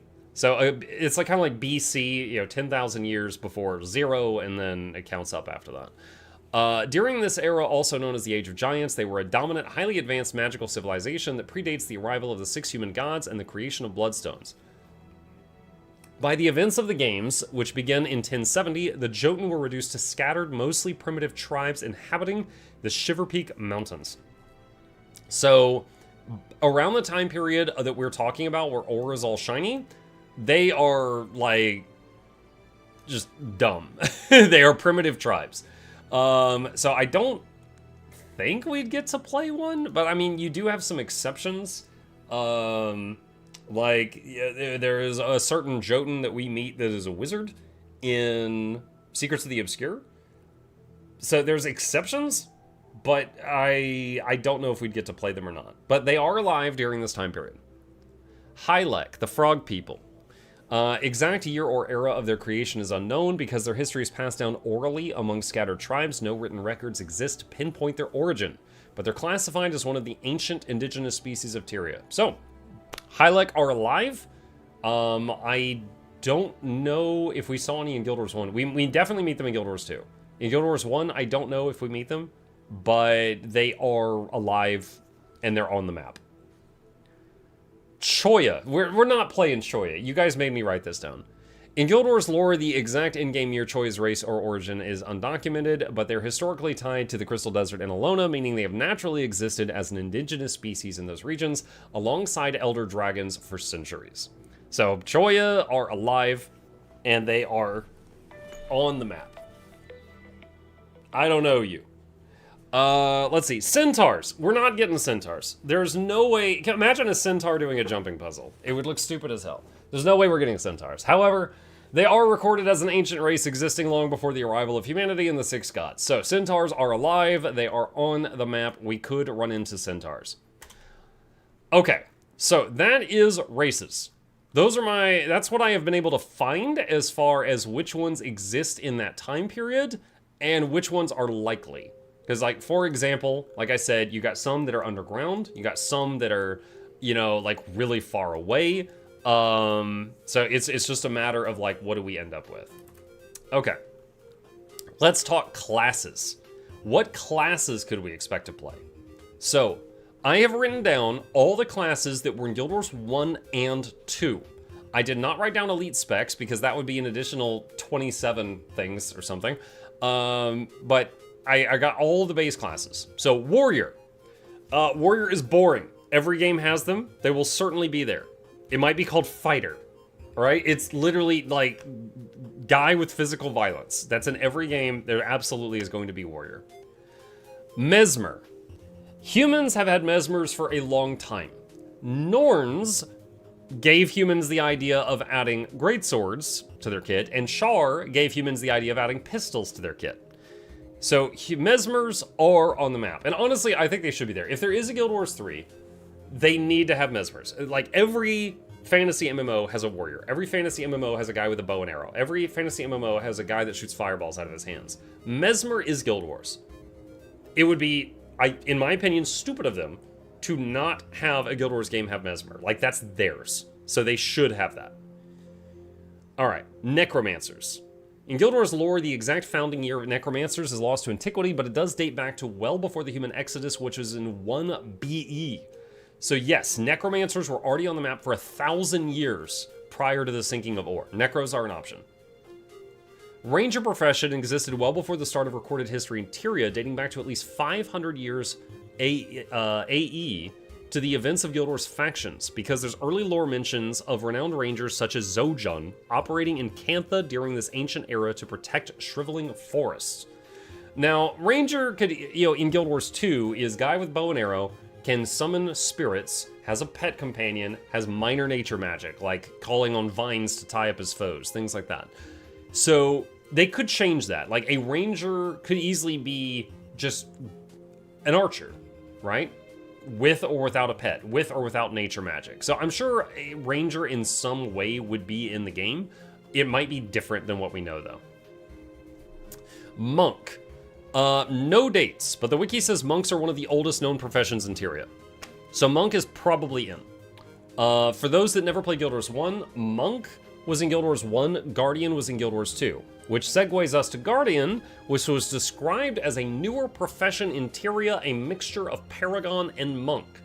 And the first time we ever see a Guardian in Guild Wars lore, I believe, was in the Sea of Sorrows book, which takes place when the first Lion's Arch was destroyed.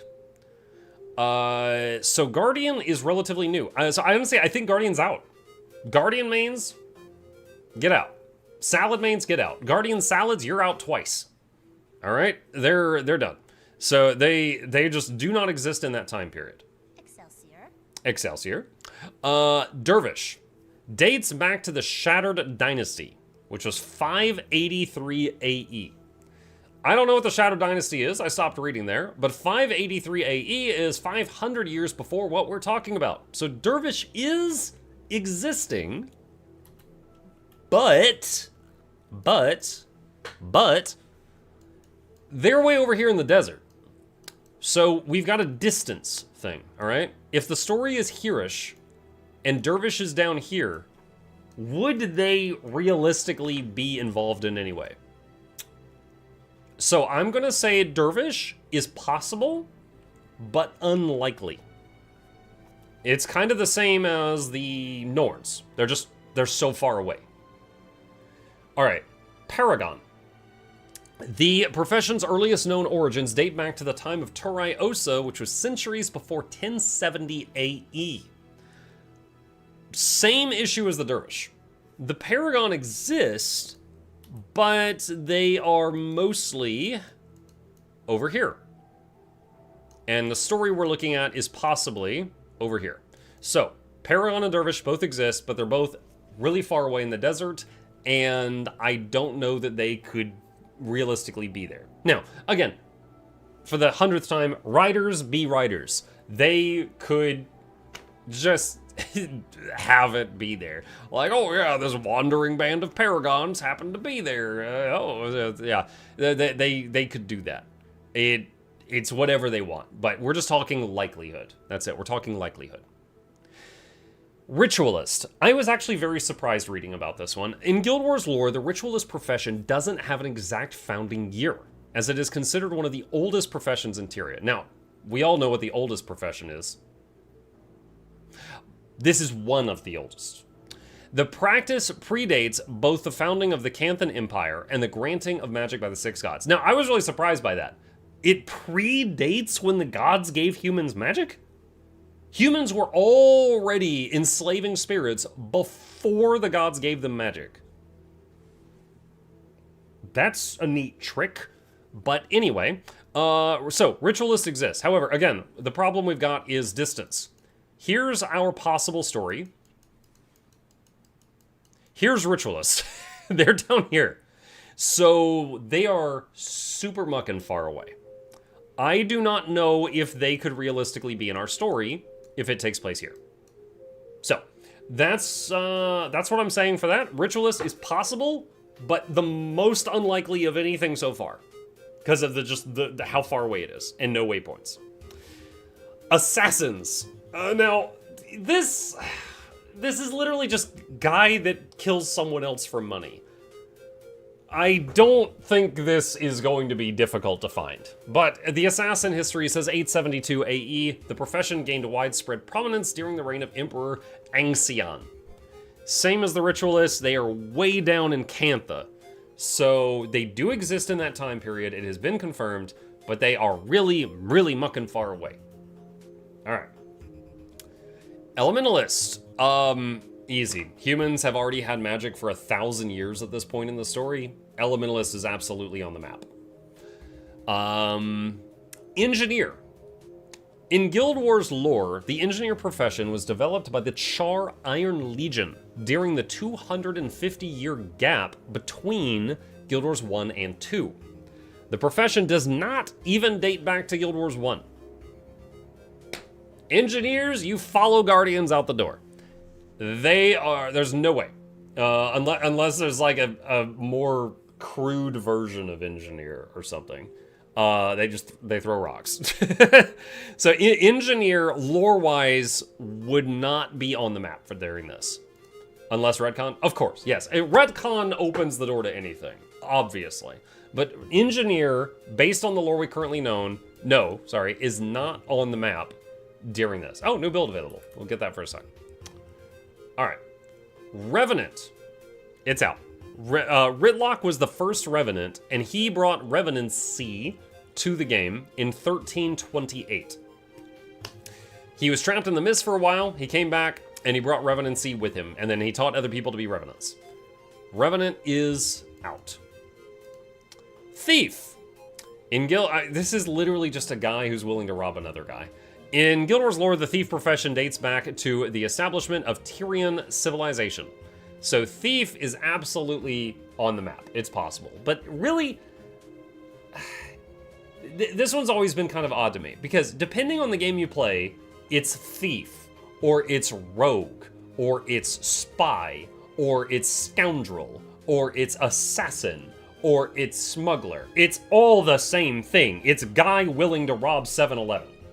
Maybe he's got a knife, okay? So yes, thief is going to be there, but it might be called something else. It might be called something different, but it's absolutely, like, in the possibility. Yes, it's the third oldest profession, right behind ritualist and that other thing. And the last thing I wrote down is horses. I think it would be hilarious if we play a prequel and there are horses and there is no explanation. And that concludes my TED Talk. So, that's it. That is every class and race that I could think of, and chat, helped me make this list, that could be in a Guild Wars 3 prequel that takes place in that time. So I just thought this would be really fun to go through. We've completely, like, certain things like Sylvari, Guardian, Engineer, Revenant, those are out. Those, like, unless they do some serious retcon, those are not available during that time period. So others, are they going to do the Holy Trinity? I'm sure we'll have healers, but will we have tanks? I don't know. Would we have, if we have healers, is Monk back on the menu? Ritualist is, but it's like at the other end of the planet. So, it's really far away. So just certain things seem really unlikely. Typically with races, in my experience with fantasy games, you would have, like, Guild Wars 2 has 5 races. There's usually, like, some medium-sized races, there's a little dude, and then there's something, like, big and monstrous. In Guild Wars 2, Norns are big, Chars are also big, they're the monster race, Asuras are the little dudes. In this, I feel like Dwarves could be the little dudes. Coden or Norn could be the big ones, but again, they're equally far away. Norn and Coden are both, like, at the North Pole at this point in time. So, and I don't really know what other race could be, like, the big guy. Jotun seems unlikely because they're so primitive, but they could be the big guy. It's possible. It's possible. Quaggins, yeah, Quaggins are little dudes, but Quaggins are just, again, they're nudists. The art department is not going to have Quaggins be playable because they just run around naked all the time. But yeah, anyway, that's my thoughts on this and all the information I gathered on this topic. I thought this was really fun to speculate, and once again, this was a exercise in what ifs. What if it's Guild Wars 3? What if it's a prequel? And what if it's around the time of Ore when it was nice and shiny? Following all those what ifs, these were my findings. Also horses. All right, let me know what you think in the comments down below. Did I miss any major races or classes? And do you think I was off the mark? Or is there anything you're hoping for? What do you got? Put them down there. I'll fight you there. Video done. Okay, what's this? Game update.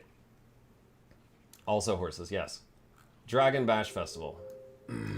Dang it, my voice is already strained today. What is this?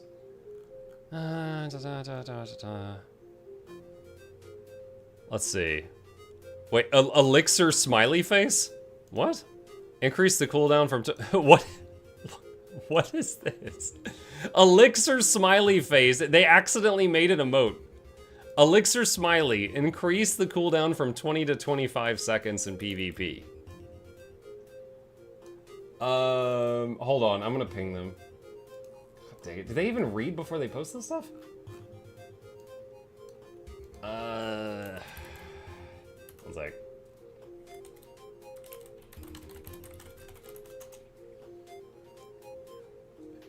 There we go. All right, done. Like, literally, it takes 3 seconds to skim through this and see an emote. All right. Let's see, June 2nd. What else? Late Notes, World Polish, Shackles of the Ancients meta event. Items, fixed issue that prevented Alliance Shield Core Master outside of Eternity Garden. Okay. It's the happy potion. It's just full of dopamine. That's it.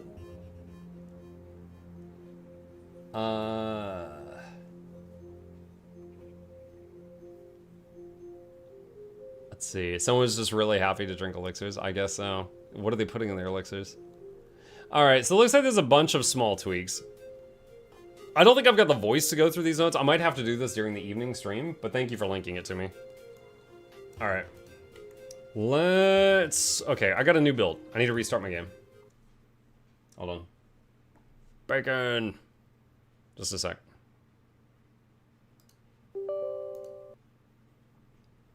Read the part about Summer Game Fest. Wait, what? To celebrate upcoming Summer Game Fest, enjoy a rewards boost experience, gain magic find, and competitive reward track progress will be enhanced during the fest. By completing events across here, you'll be able to earn a new Guild Warrior shoulder skin and Guild Warrior cape skin. For all the details, check the event link in game or here. Okay. To maximize festive atmosphere, the Summer Games Fest lasts for 3 weeks from June 2nd until June 21st. Shouldn't it be 23rd? 2nd to the 21st is not 3 weeks.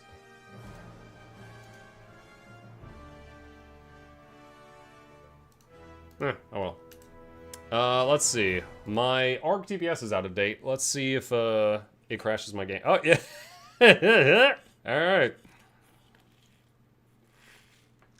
There it goes. Okay. That was fast. Just a moment.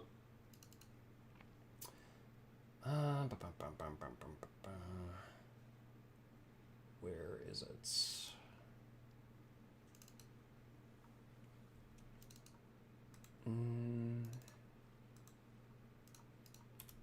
Let's get rid of that and that.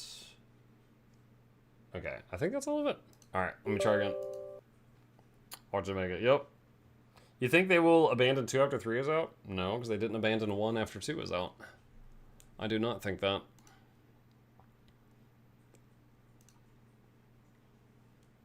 Good luck. Hi, Breer.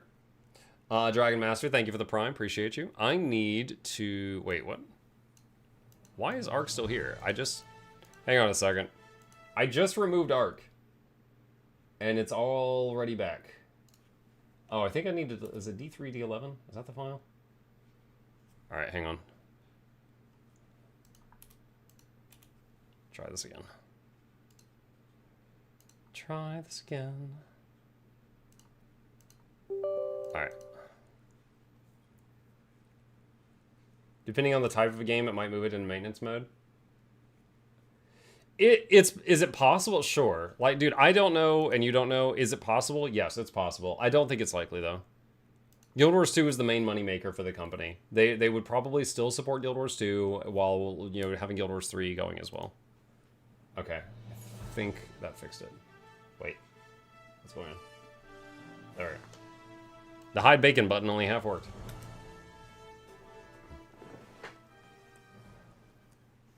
Nexus Battle Manager for Arc is great. Yeah, I keep... For over a year, I've been intending to try it out, and I just haven't gotten around to it.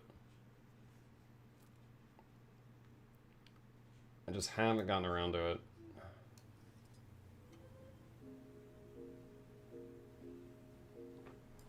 Okay. Gotta admit, Guild Wars 1 slowed way down after Guild Wars 2. Yeah, but Guild Wars 1 was not a constantly updating game. Like, it was done. But then they did surprise us, pleasantly surprise us, by adding more later on.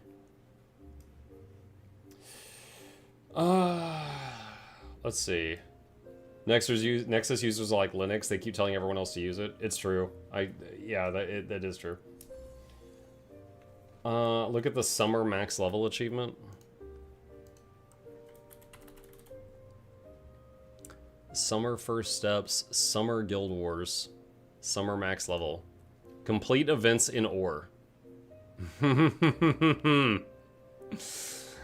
Uh-huh. Well, I think that reinforces some of the speculation. Well, well, well, well, well. All right. Let's see. Hang on. We're gonna get that thumbnail together for that video we just did. Give me just a minute. Let's see. Put on the wizard. Oh wow. I didn't see that. Okay. Hang on. Let's do resume that and resume that. We're gonna hear some alerts. Let's see. Hide that guy. Hide that. All right. Let's see. Wizard hat. Make him a copy. Okay. GW3 going back to the humans' homeroom? Yeah, maybe. All right. You know, I know exactly what I would like for this thumbnail. Hang on. Oh shoot! I need another character slot. I wanted the character creation screen. Crap! Do I have to buy another character slot for this? Hold on. Guild Wars 2 character creation screen. Let me see if there's an image on the internet.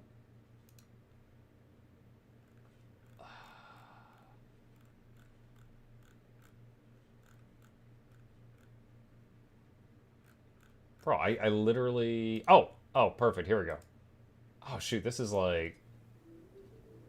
Tiny image. Hang on. Okay. There we go. This'll do. That's what I wanted. It's kind of cropped weird. Alright. Alright, there we go. Okay. So... the new doorway. Wait, what?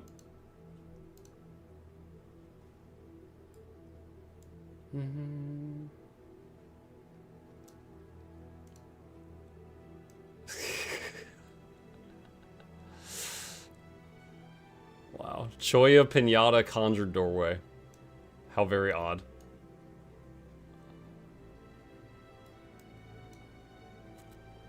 Does it have a chance to give you the infusion when you go through?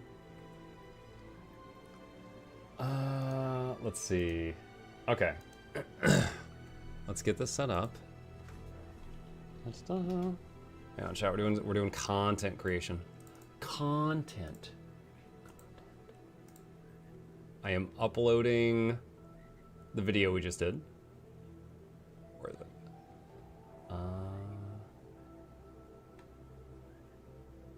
Is that it? I think that's it. Okay. So next up, I need the thinky guy.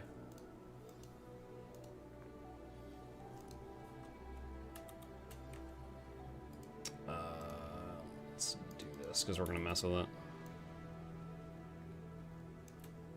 Let's do that, and then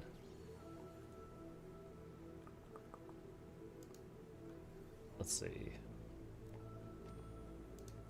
Need some, oh, no, not that one.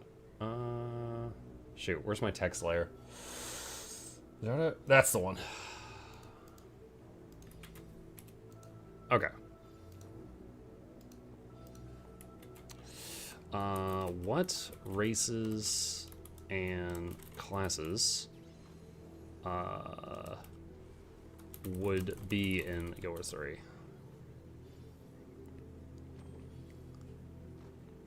Should I change that wording? I hate thumbnails. Thumbnails are the worst part of making a video as a content creator, because the title and the thumbnail can drastically change how successful a video can be. So I'm trying to think, what is the best wording for this?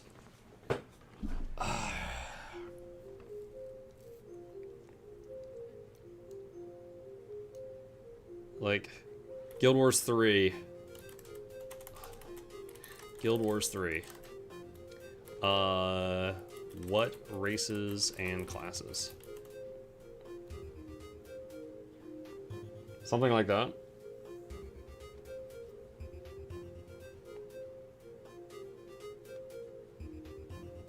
Guild War playable horses. Guild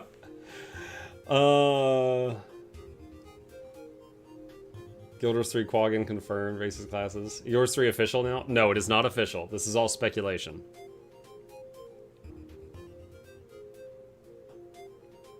Look, I'm starting to ask again, could you review my message from before?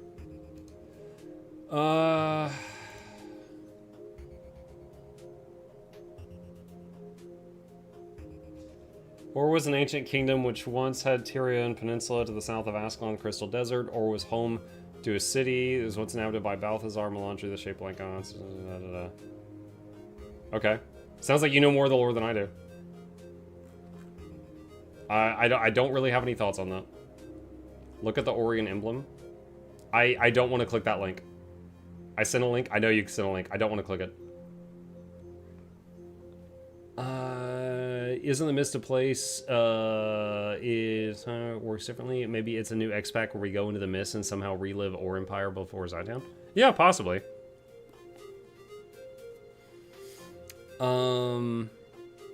Make a clickbait title? No, because if you ruin people's trust like that, they're gone. Not gonna do that.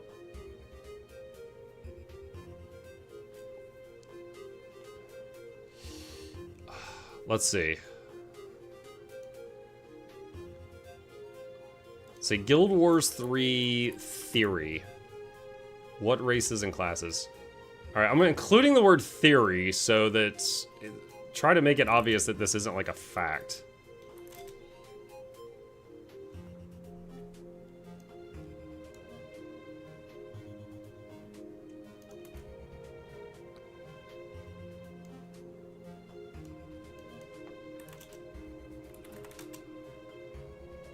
Something like that.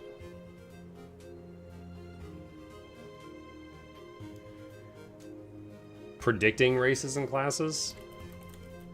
Whoa. Ah!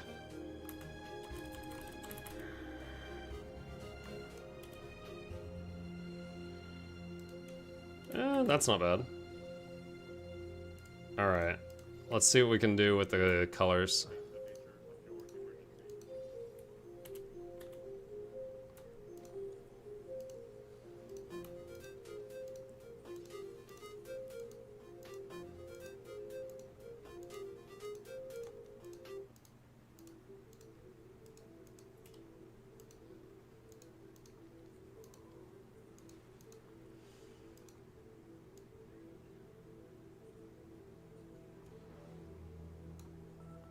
Something like that.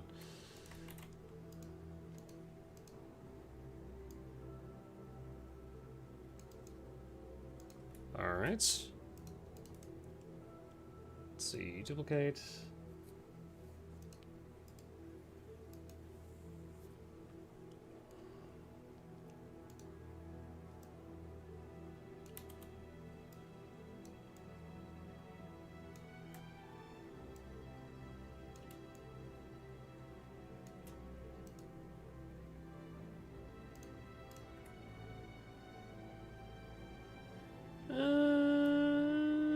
I think that's okay.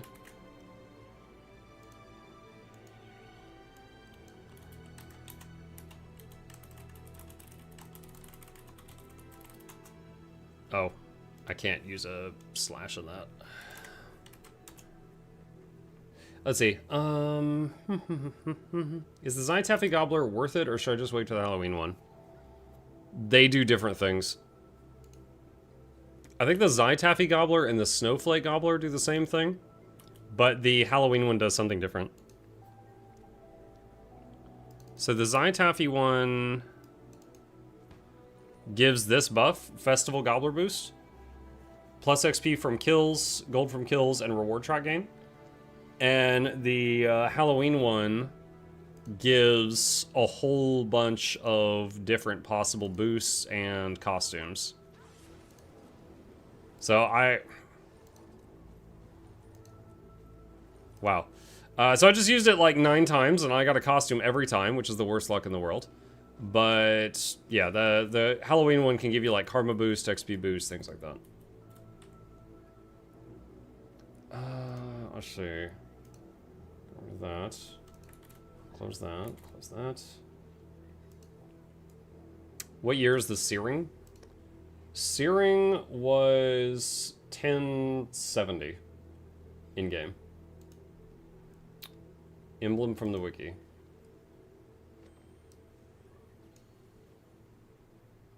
I don't know why you're showing me this. I was kind of expecting that whatever emblem you were going to send me was the same one that was in the watermark of the picture I was sent, but this is different.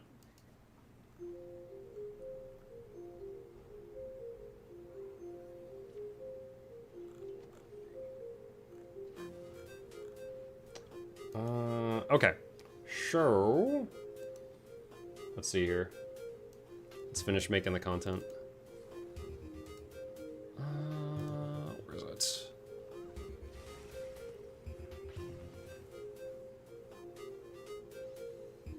So that's still processing. Can I go ahead and start setting it up? Let's see. Guild Wars 3 prediction. Races and classes. Should I do all caps? Hold on, what would that look like?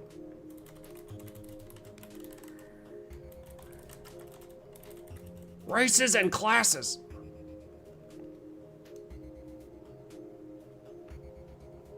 Gabagool, you fell asleep on the keyboard. Thumbnail. What about the new skins in the Summer Festival achievements? Are they the same as the dude on your poster? Let's see.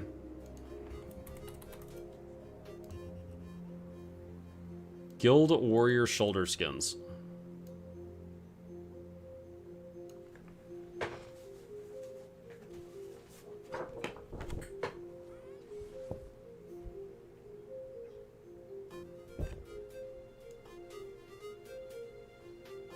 It's possible.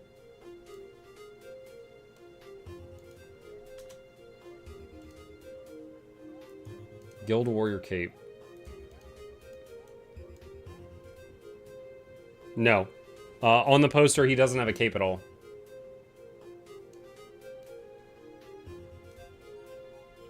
There's a, hang on. There's no cape at all on there. The shoulders are a maybe. The shoulders are a definite maybe. Hold on. I'm trying to... There we go. You know what? Hold on. Let me see if I can... Alright. So we're focusing just on the shoulder pad right now. So this right here.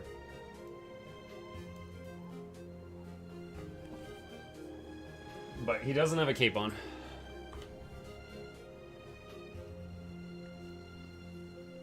Muk, log in with a bigger character. I don't have any bigger characters. Well, I do. I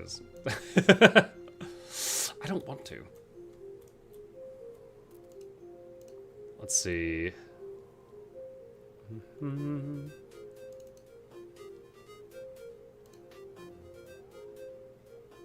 Guild Wars 2. Oh my god, do I need to make a playlist? My Guild Wars 2 playlist has hundreds of videos in it. Do I need to make a Guild Wars 3 playlist?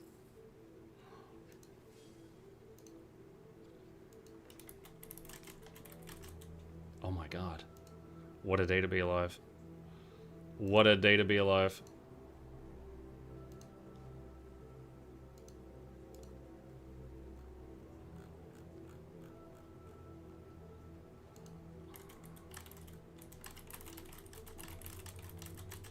Tags. Wait, I want to test something. Oh, it doesn't work. Sometimes unreleased games are on this list. Oh man, that would have been bonkers if that was there. Because when a game developer makes a game, they tell YouTube so that it can be selected for videos.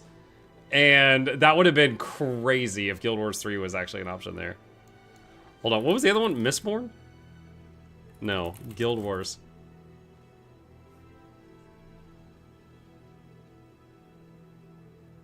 Nah, it's not. It's not there yet. It was Mistbound. Was it Mistbound?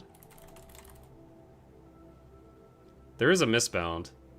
And Mistbound Silent Light. That might be a different game, though. Guild Wars 2. Hang on. Search... I'm just going to Google Mistbound game and see what comes up. Mistbound on Steam.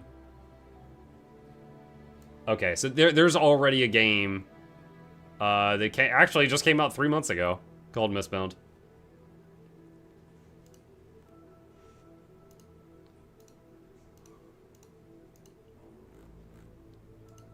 Hi. Good morning.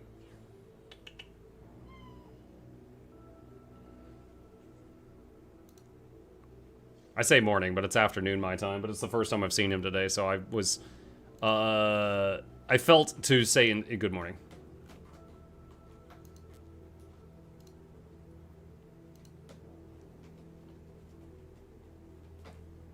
I don't know how well he'll show up. He is, right there attacking his scratching post.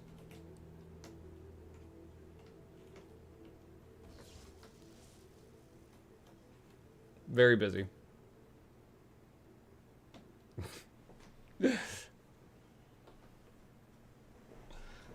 Okay. Look at the glowing eyes. Yep. Cats plus cameras. Always with those evil eyes. Okay. Okay,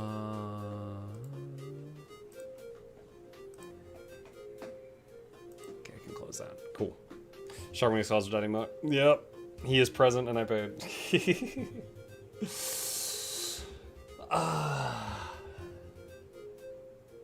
Leave my mark in the world. Yep. Saw a post on Twitter about Guild Wars 3 domain being renewed in May. Yes. Yeah. Teapot pointed that out too in his video. Hey.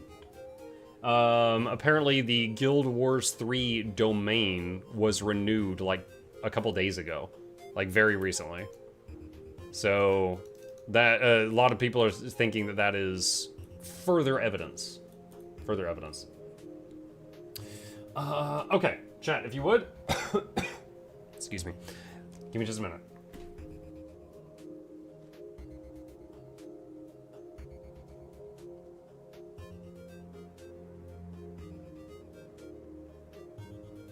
I pray to the spirits of the wild, but they rarely answer.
Okay, sorry about that.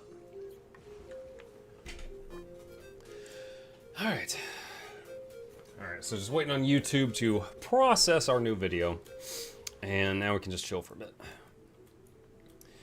I want to know why people want this as an X-Pack.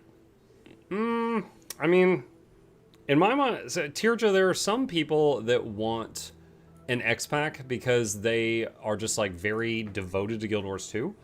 And they think that if Guild Wars 3 comes out that their game is going to die, which I disagree with. I do not think that's true. But there are, some folks that would rather they just add more to Guild Wars 2.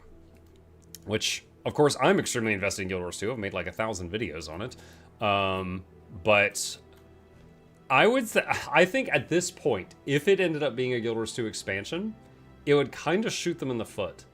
Because they've gotten so much hype and it has spread out on social media. So many people think it's Guild Wars 3 that if it's not, if they're like, it's a new Fractal, it's going to be like, what?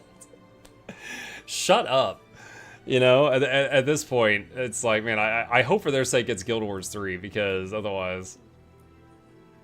This guy is dressed for battle.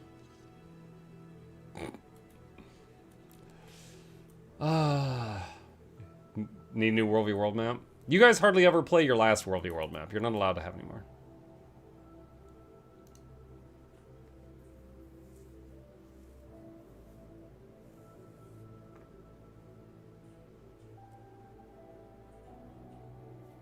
We want a good new map? Oh, gosh. Was there a record of who registered the domain? I'm too stupid to know how to do that. I'll leave that to you. Are you in the pool of wanting or hoping it's Guild Wars 3?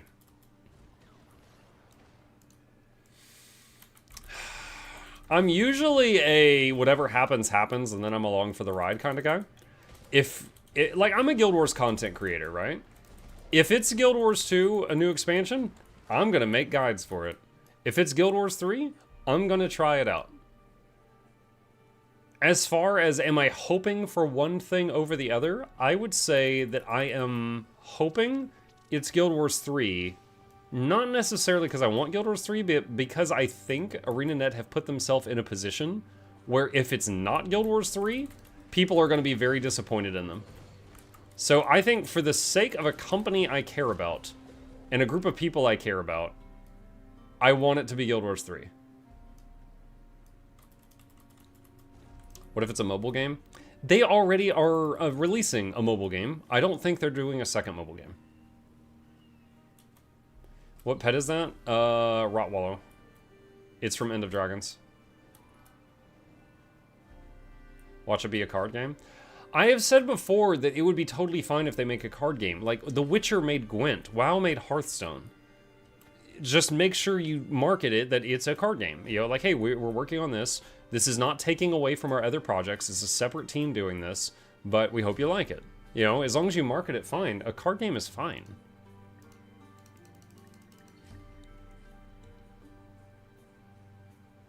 Are you able to give the quick and dirty rundown of Dragon Bash? I have a... Is it at the top of the lab yet? Hang on. Yeah. My Dragon Bash guide is currently pinned at the top of the Mukluk Labs website. So if you want it, I will point you to that. Because I've got a limited amount of words in my voice box right now. Excuse me. What if none of this is Guild Wars 3, but the hype, and to avoid people being mad at them, they do a little thing at the end of whatever was actually planned? And if it's just Guild Wars font number 3 at the end that fades in and out? I don't know. One funny thing is, like, okay, let's pretend it's Guild Wars 3, and let's pretend it's a prequel. Is it related to Vlox at all? Like, you could say Vlox changes the past, and then here's Guild Wars 3, and it's a prequel. Or you could just have it be a completely separate thing. Like, the thing Vlox is doing might have nothing to do with Guild Wars 3, the prequel. It might be completely separate. Which honestly just makes me think, what the hell is Vlox doing? Like, that's honestly further in the front of my mind.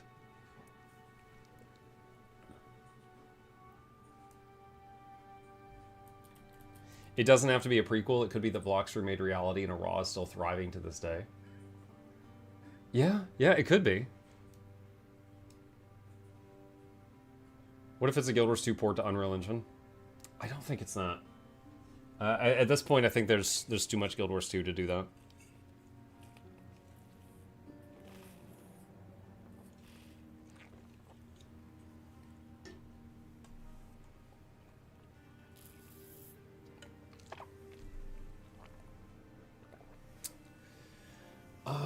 Vlox reveals Guild Wars 2 was a fractal all along.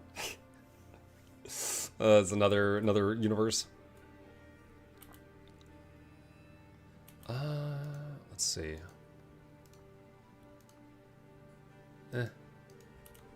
I'll just do World War 1. NCSoft and ArenaNet owns GuildWars3.com via Whois. Okay.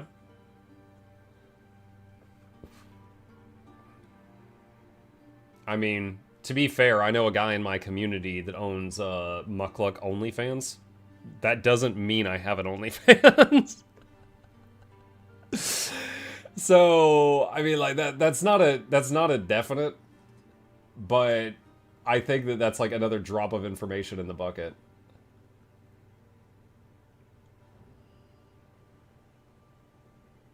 You had one for a time? As a joke, yeah. I always have to explain this. For anyone who doesn't know, like, I'm an old guy with a dumb sense of humor. I did make a Mukluk OnlyFans, and if you subscribe to it, you were greeted with a gif of that fan. Literally that fan. My only fan. Okay? And I did that because I have a dad sense of humor. Right? And so if anybody actually clicked the link, I knew they were a pervert, and they just got a picture of a fan. That's it. Right? It was a way, it was like a way of revealing who was a degenerate in the community. However, I told my wife about it because I was like, haha, I did this, aren't I funny? And she was horrified because she thought that could like make me lose sponsorship opportunities and stuff if people like didn't actually click the link and see the joke and they were just like, oh, he has an OnlyFans, we don't want this guy. So she made me delete it. So the Mukluk OnlyFans existed for like less than 48 hours because she thought it would get me in trouble. So I was like, okay. All right.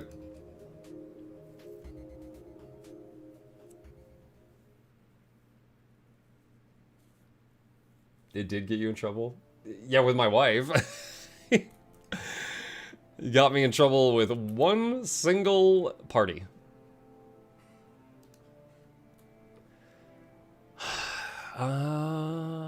Where's my food? There it is.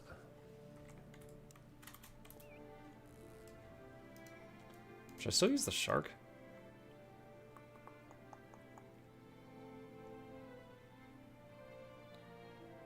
Hmm.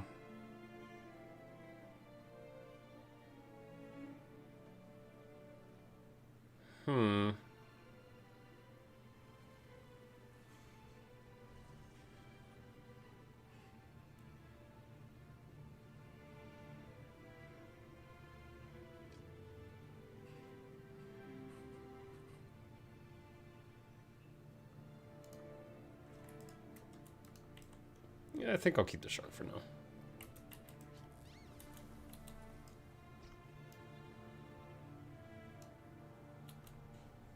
Let's see if we can go find some trouble. With Guild Wars 3 coming, I'm guessing Guild Wars 2 will eventually die soon. Yep, it'll go the path of, you know, old games like, you know, EverQuest 1 and old school RuneScape. Oh, wait.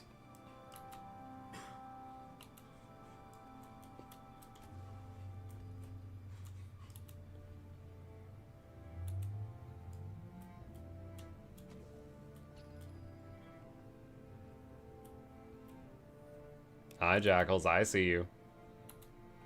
How's the throat been? Not good. Earlier when I got up and I said, give me a minute, I took some painkillers. We were talking a lot this morning, recording a video, and then like a news post came up, and I was like, I literally cannot record a news post right now. Are you still working on World v. World Leggy? No, just playing for fun.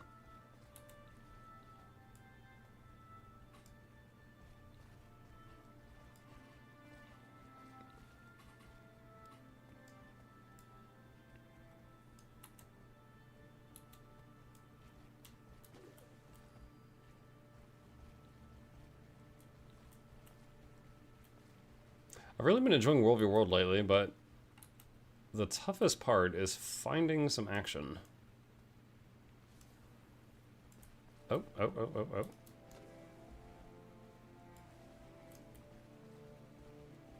Chocolate Festival reward. New race available. Huh? We looked at the shoulder and cape rewards earlier. I don't know what you mean by new race available.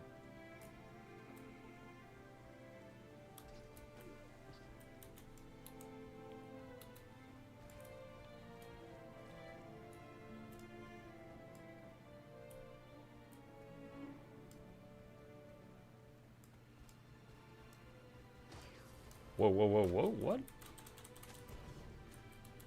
I do not mind fighting you, but I'm not gonna fight all these other people.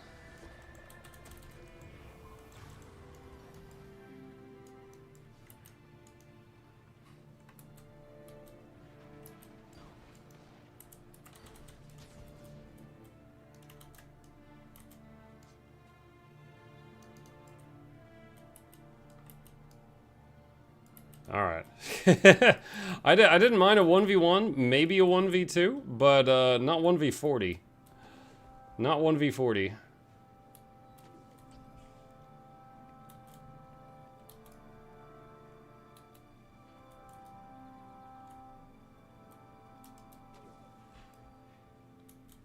I just ran into you. What's up, noob? EB's a bad place for action. You're gonna get jumped 10v1. We'll see. If I can't find anything fun to do in a few minutes, I can always swap maps.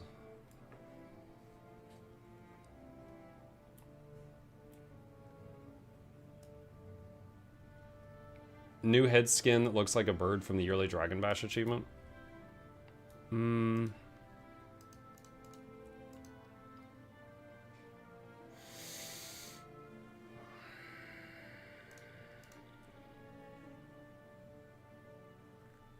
What is the name of that achievement? I'm sorry. Oh, I think I found it. I think I found it.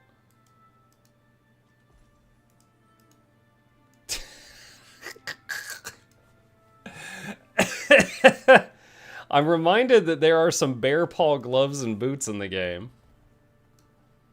So if you were an Asura, you could play a tiny bear. Just like full dress. If you're a Char, maybe you could be just a full-size bear.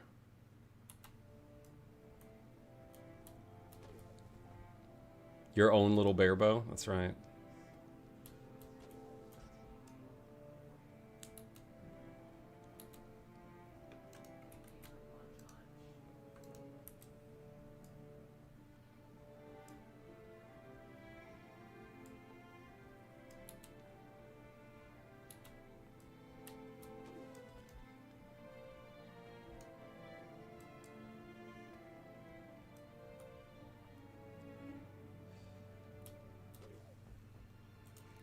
Can they see me? Yeah, they see me.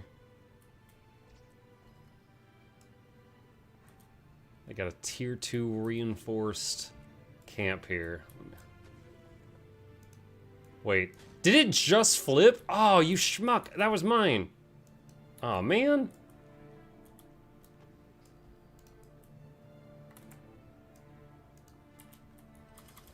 Alright, I'm just gonna hit this guy to get some participation. I need to hit something so that I keep getting my points.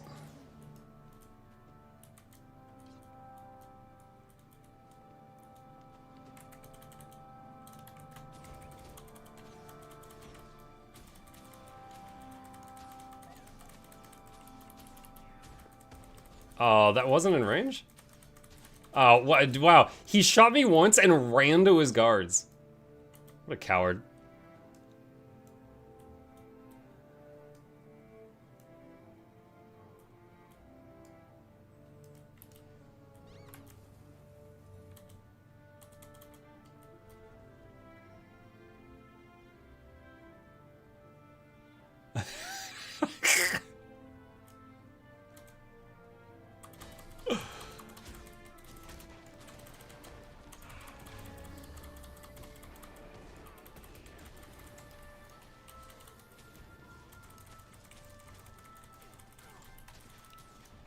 Uh-oh.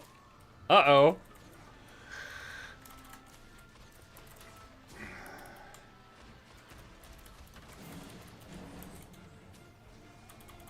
Dang it. Well, I had that Reaper dead for sure.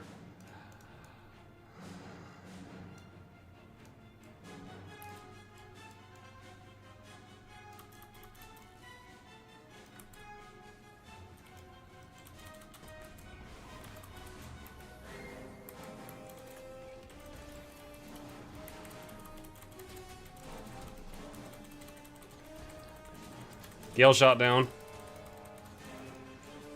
How did you get... did he rally from a deer? Oh my god.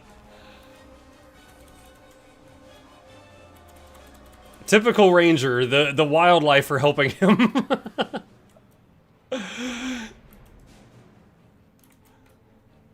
No one expects the deer rally. What's that?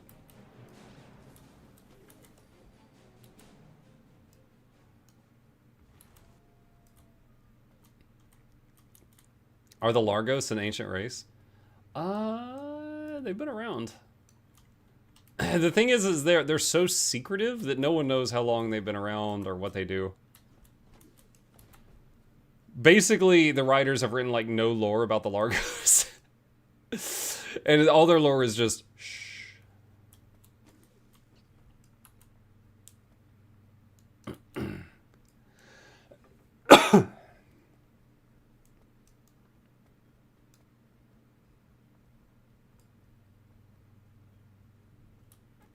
Don't you have to tag a combatant to rally? Well, the deer was combating.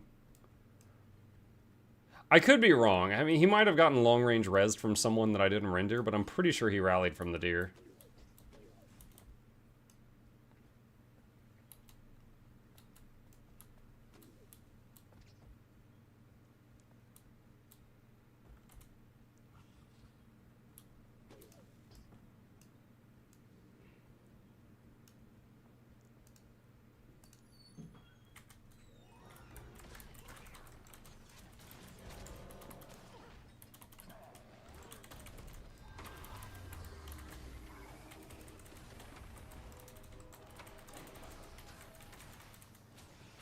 Uh-oh.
Ah, my stun missed.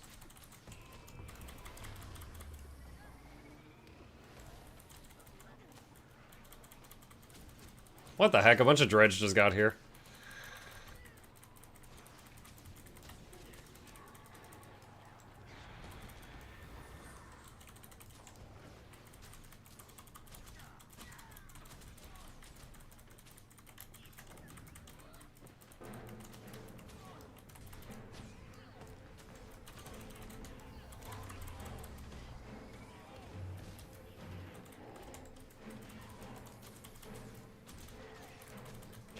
Well,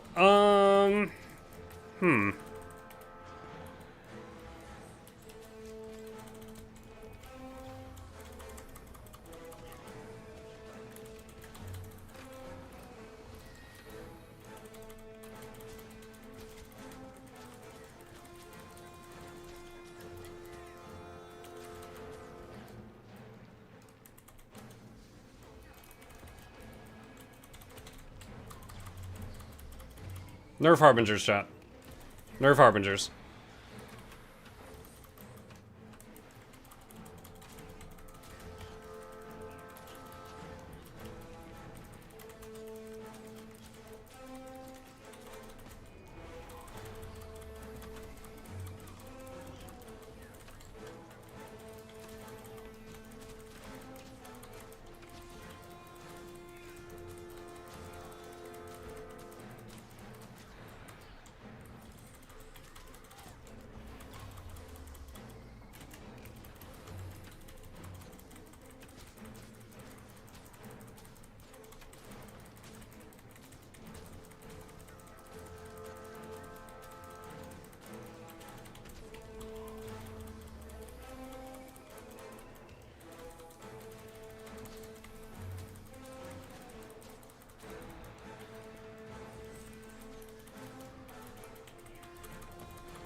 I don't have to kill her, I just gotta bully her off the point. That's just not happening.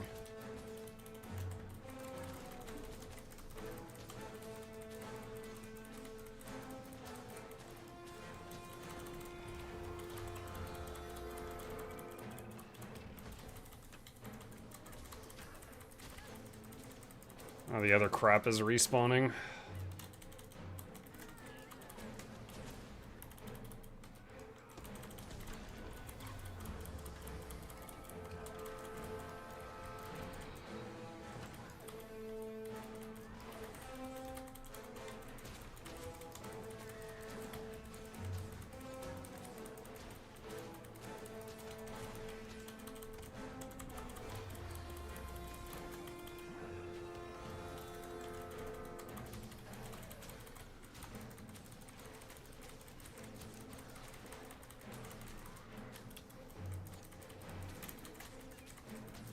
Yes! Oh my god!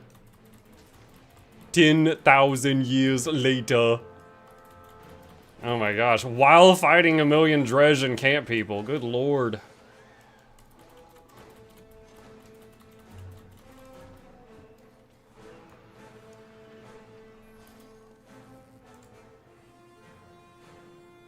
Is the Guild Wars 3 alarm canceled? Nope, it's still going. Especially with the achievements they just added to the game. In Guild Wars 2, the summer max level, do events in ore, and everybody's thinking about ore right now. Alright.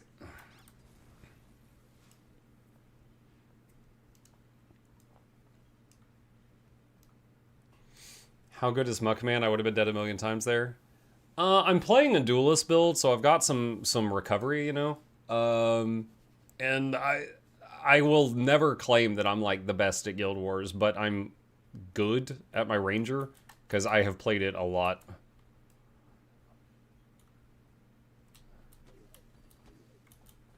I could fight the Dredge.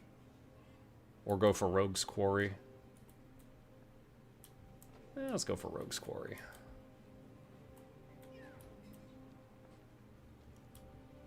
Rare to see you in World v World. I went into World v World recently because of the new Legendary Strife Unending. I was making a guide for it, which Noxxi is working on editing right now. And while I was in here, I was like, shoot, I'm having fun. So that kind of reignited my interest in playing it.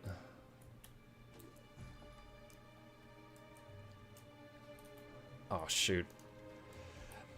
I was gonna run in when I saw 2 greens, but there's 5.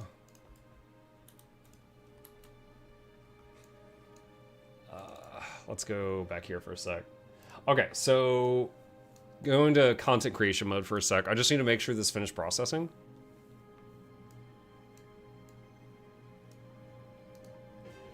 Alright, hello Guild Wars gamers, Mukluk here, and I have got some speculation content today. Not usually my forte, but I was feeling very inspired. So I want to recap really quick. For those... Hello, did I miss any major races or classes, and do you think I was off the mark, or is there anything you're hoping for? Okay, so it did process. So now... Oh, I didn't put anything on that one? Alright. News. Yeah, those. Are you planning a watch-along for Summer Games Fest? Do we know what time it is? Do we know what time Summer Games Fest is on Friday? Because if it's outside my normal streaming schedule, I might need to move things around.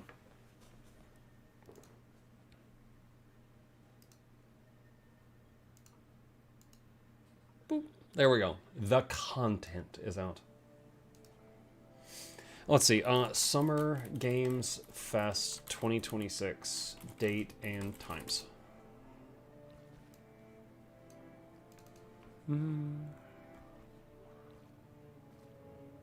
Friday, June 5th. Yep.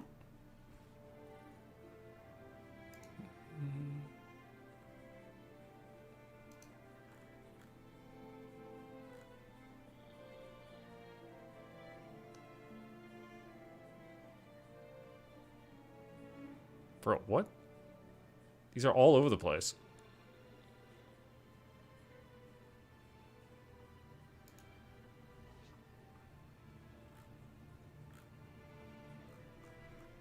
Where's, like, the official thing?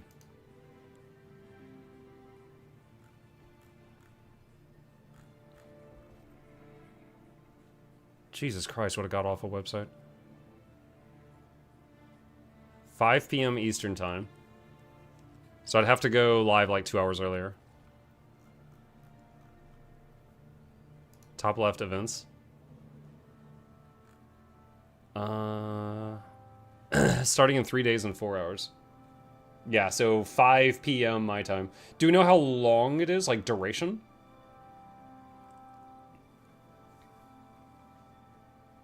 It's 2 hours. Okay.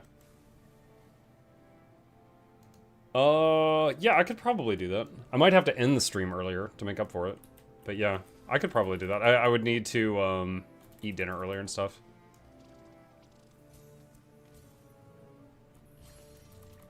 Isn't that just an ad fest? Yeah, probably. But if Guild Wars 3 is going to be announced there, I would imagine that Teapot, Laura, and the other big creators are going to be watching it too.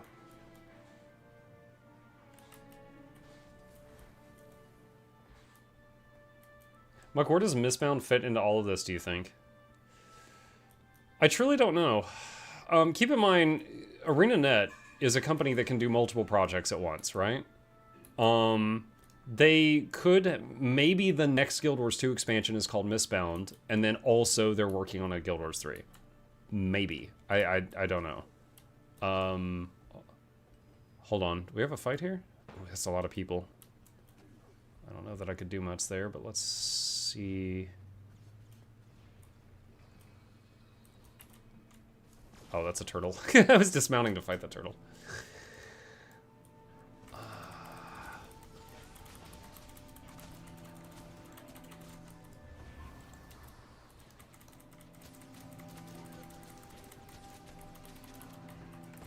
I threw roots at him.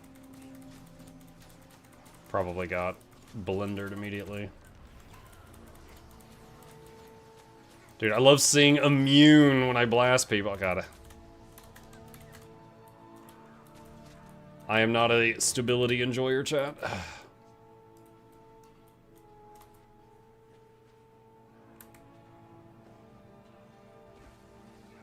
Okay, I put all my supply into that wall.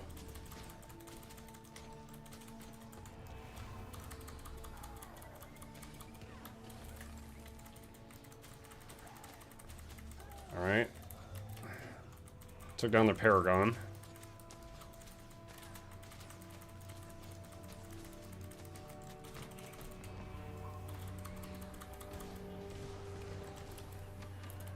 Got their Guardian down. Not just me, mind you. There are others here too.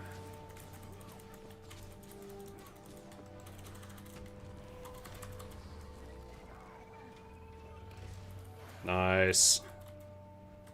Defense successful.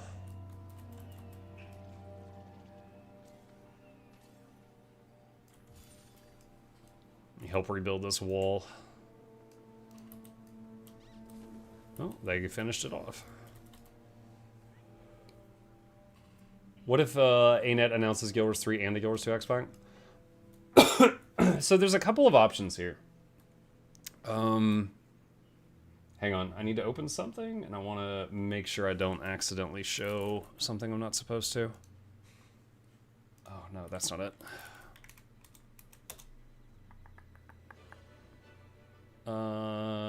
Okay. Alright.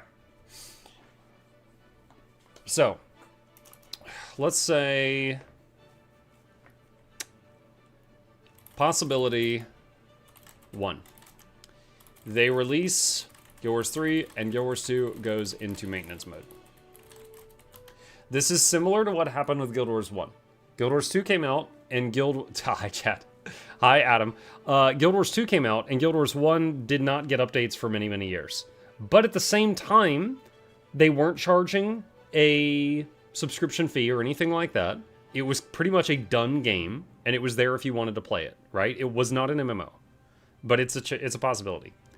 Possibility 2, they release content for both and stagger it so they don't compete. Let me give you some examples. All right.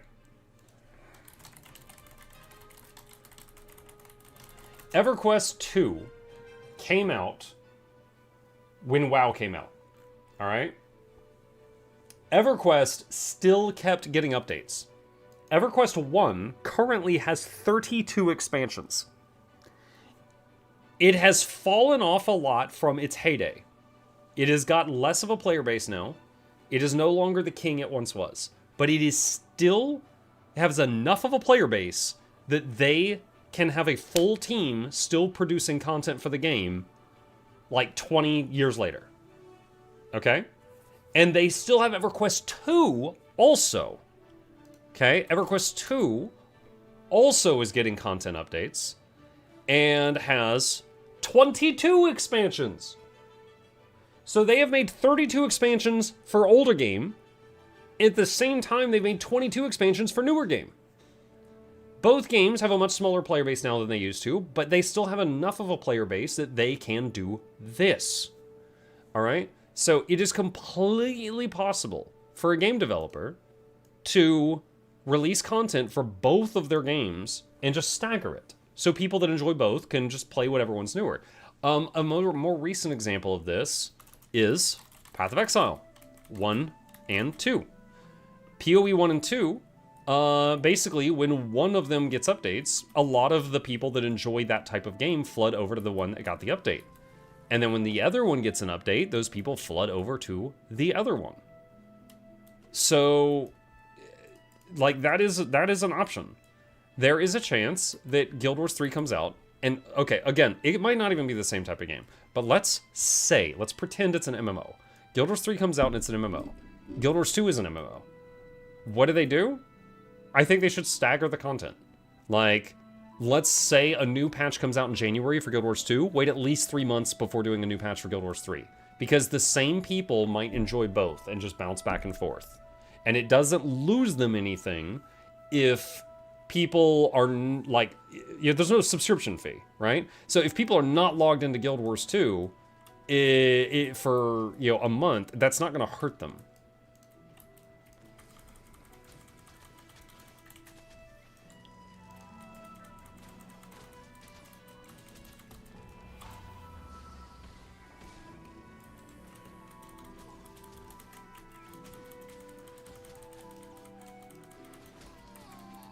Wait, oh! There's someone here hitting me, I didn't even realize.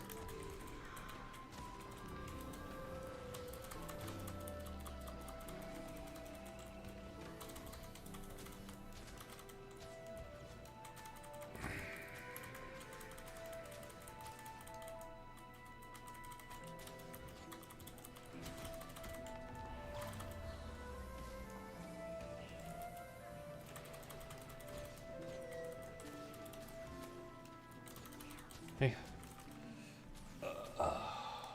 Thank you. I am fighting this person, and they don't even realize I'm taking chicken nuggets from you, and they are so weak, it doesn't matter. They ran away. They feared the nuggets.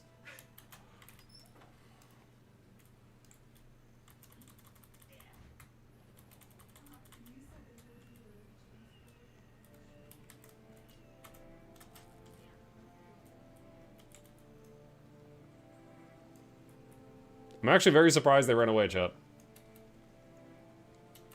But, definitely gonna have to step out of War v World while I eat this. My wife brought me a plate full of food.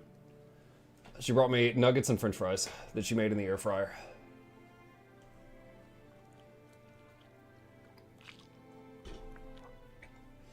Let's see, what if a Crimson Desert situation where it's a single-player RPG based on the MMO lore? I would be very surprised if it was, okay,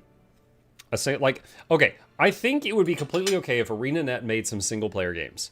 Again, Borderlands, Tales of the Borderlands, right?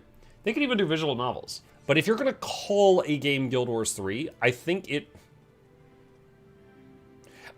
should be multiplayer.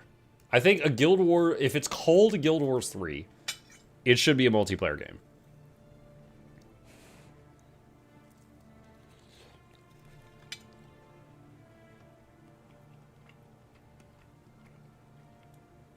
What about microtransactions? All right, let's talk about that. So, Let's see. Microtransactions. To my knowledge, Guild Wars 1 has no cosmetic microtransactions. Please correct me if I'm wrong. I know you can buy, like, mercenaries and a few other things, but I don't know of anything, like, cosmetic in Guild Wars 1 that you can purchase. Please tell me if I'm wrong. There are some outfits. Okay.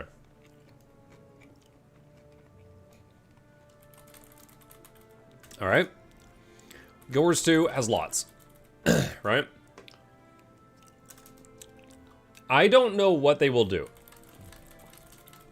But what I hope is the Path of Exile 1-2 situation. Any cosmetic purchased in PoE 1 is also unlocked in PoE 2 as the artists finish making them. So, they're not all available right now, but they have said that as things are made in PoE 2, you will get the cosmetics you already purchased. Like, your accounts are linked. I would hope that they would do something like that.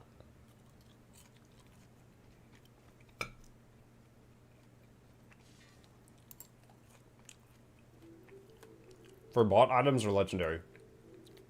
We're talking about stuff that you buy from the cash shop. So, gem store in our case. Like, if you buy a wizard's hat, like I bought a wizard's hat many years ago for 200 gems. If you buy a wizard's hat in Guild Wars 2, and then they add a wizard's hat in Guild Wars 3, I would hope that you automatically get it unlocked if you already purchased it in the previous game.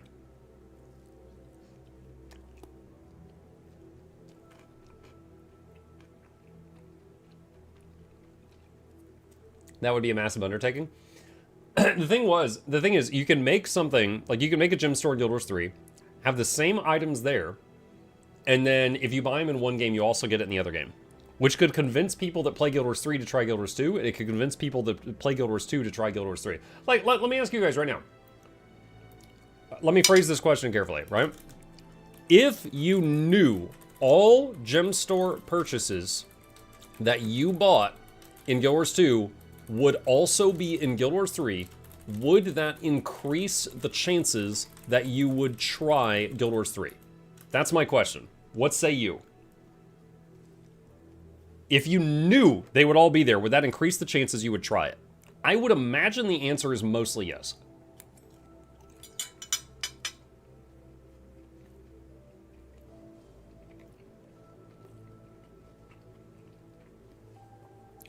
So, it would be a big undertaking, but the thing is, it can lead to more purchases. Because it can lead people... Because the way that some people will look at this is like, oh, well, they gave you the Wizard's hat in Guild Wars 3 for free, so you didn't buy it, so they lost money. It's like, no. It's like, yeah, okay, maybe. But there's no guarantee I would buy every cosmetic in Guild Wars 3 that I bought in Guild Wars 2. So they're not losing money, because I wouldn't have spent that money. But if you convince someone to buy Guild Wars 3 that wouldn't have otherwise, you're making money back on that.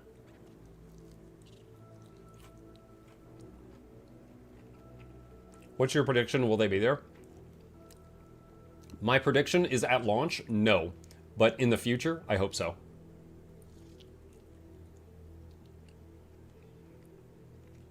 In PoE 2, all your PoE purchases carry over.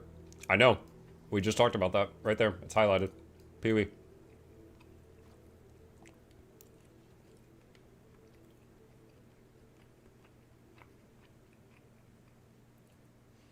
Hollow Monuments. Hollow Monuments is a separate thing, and I absolutely hope that they include it.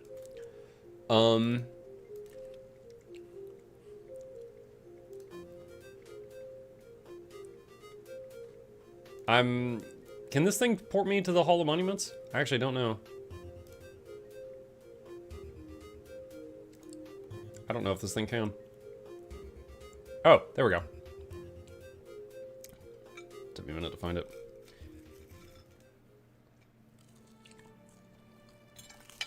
Alright. For anyone who hasn't seen it, this is the Hall of Monuments in Eye of the North before Eye of the North got fixed. In it, in my version of it, you notice there's a black moa here. You can tame it if you're a ranger. Okay? And over here, you can't mount in here. Give me a moment.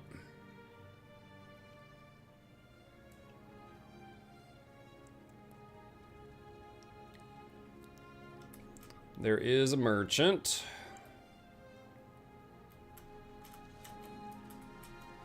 All right. And these are things I unlocked in Guild Wars 2 that I can purchase in I unlocked them in Guild Wars 1 and I can purchase them in Guild Wars 2. So, for example, a certain very famous sword. All right. And some old equipment. So, for example, this stuff right here is... I forgot the pants. Do I have the pants? Yeah, there they are. No? That was the wrong one. Hold on a sec. I'm trying to get the whole set on.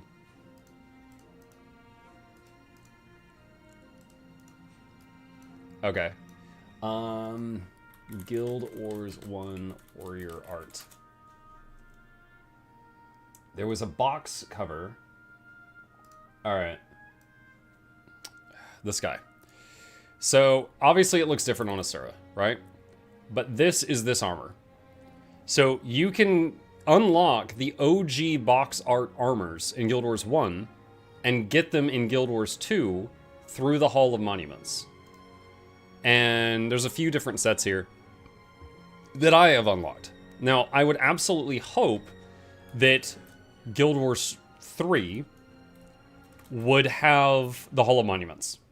And I personally feel it should go both ways. Like, if you do achievements in Guild Wars 2, you should unlock some stuff in Guild Wars 1, which is not the case right now. If you do some stuff in Guild Wars 3, you should get stuff... Basically, just link all three of them and have, like, rewards that cross between them, and it will convince people to try the other games that would not have otherwise.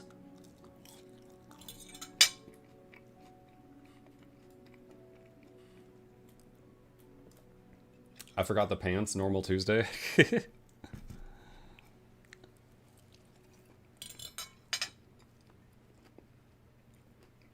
What would Guild Wars 3 combat be like? No clue.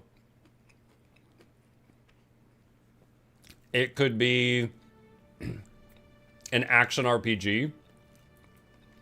Like... God, there's so many possibilities. Whether you've played it or not, I don't know how many of you have seen Black Desert Online gameplay. It can be very fast-paced. It's an MMO, and you can just, like, blitz through mobs like you are in a comic book and just, like, tear apart everything. Our game and WoW are much slower by comparison. There's so many forms a MMO, assuming it's an MMO, could take that the combat... we don't know until they show us, is the short answer. Yeah, I dropped my french fry. Not Souls-like. I don't think Guild Wars 3 would be a Souls-like.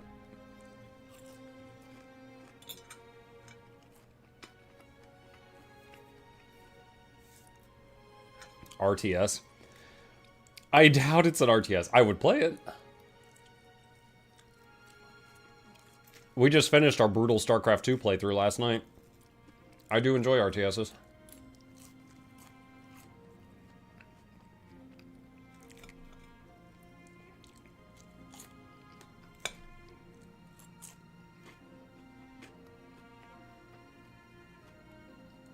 City Builder.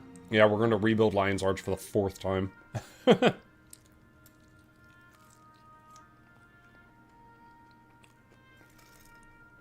Guild Wars 3 would be like Where Winds Meet. I hope not. I put that game down after 2 hours. Actually, I think it was like 90 minutes.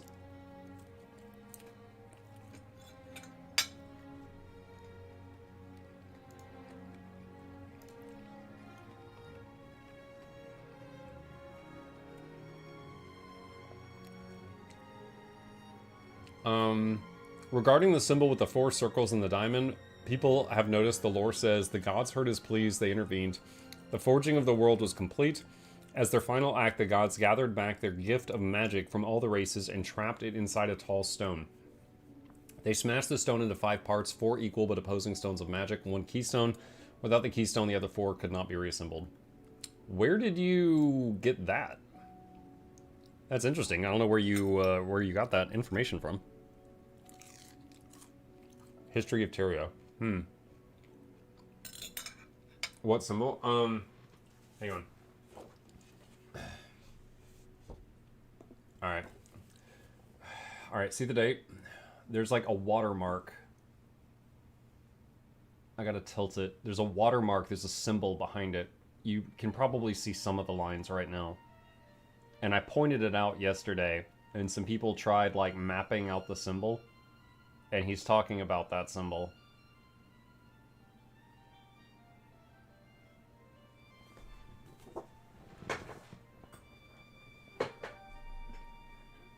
When will you frame it? I don't know if I'm going to frame that. I'm absolutely keeping it. Have to find a good place for it.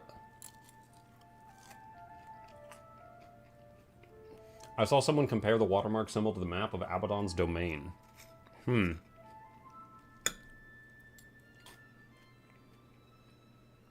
That's their content creator watermarks. They can track you down if you leak the picture. I don't think so.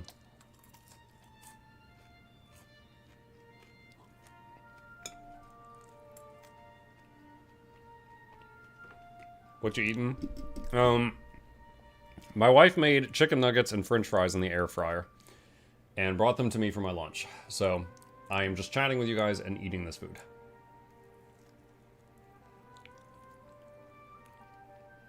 New Guild Wars game, more Mukluk guides. If there's things that need guides made in that game, I will try it.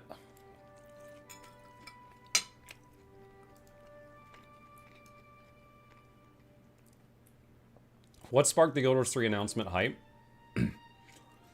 DK, I posted a short video on Monday that explained it, but the short version is they sent out this picture to all the content creators, and they're announcing something this Friday, and Gamescom is this Friday, and there's a few other things, but people think it's Guild Wars 3.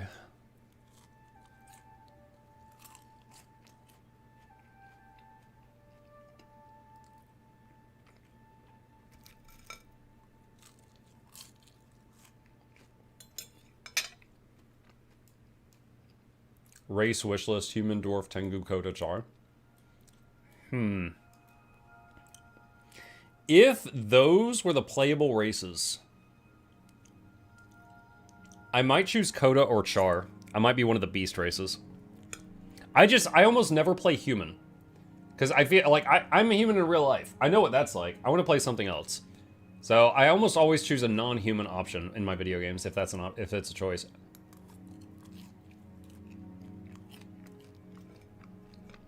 I'm not really interested in Tengu. I don't want a beak. Are there elves in Guild Wars? That's an interesting thing. Okay. A lot of people agree that in our game, Guild Wars 2, the Sylvari are basically the elves of our game. Is there something that could fulfill the elf role if the game takes place before the Sylvari are born?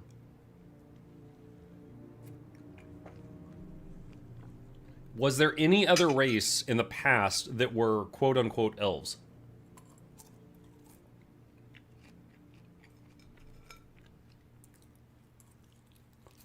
Mursat? I don't think Mursat fit that.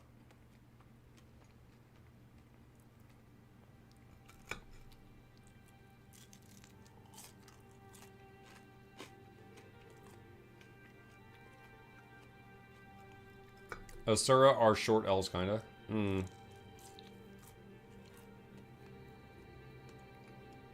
Muck, go to the Dragon Bash vendor and rate his deals.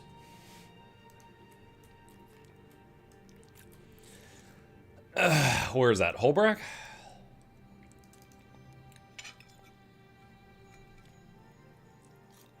I think I might not have been back to Holbrack since last Dragon Bash.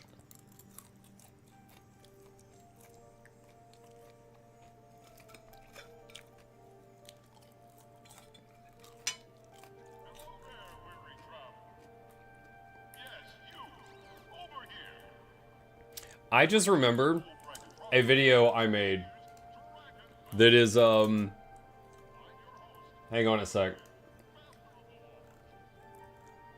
It's pretty terrible. Alright, you ever had a song stuck in your head that doesn't exist? So I had a song stuck in my head that doesn't exist a couple of years ago. And it was a combination of ArenaNet singing Smash the Dragon and something else.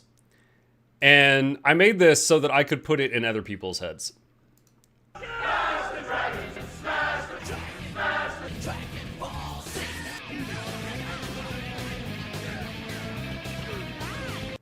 That's it.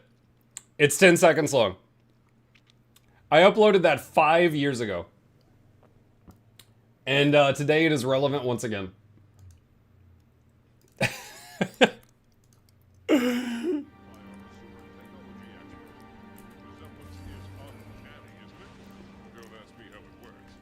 I just realized I've been wearing this hat for at least 5 years. Hold on. Whose deals am I supposed to be rating? There's a lot of merchants here.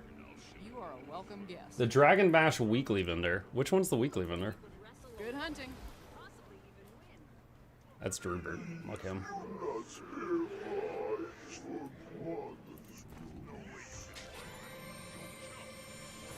Oh, the music just shifted.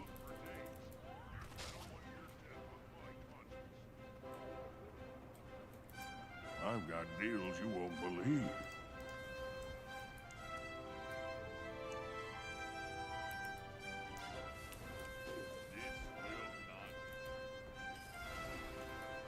Rosario, which merchant am I supposed to be rating here?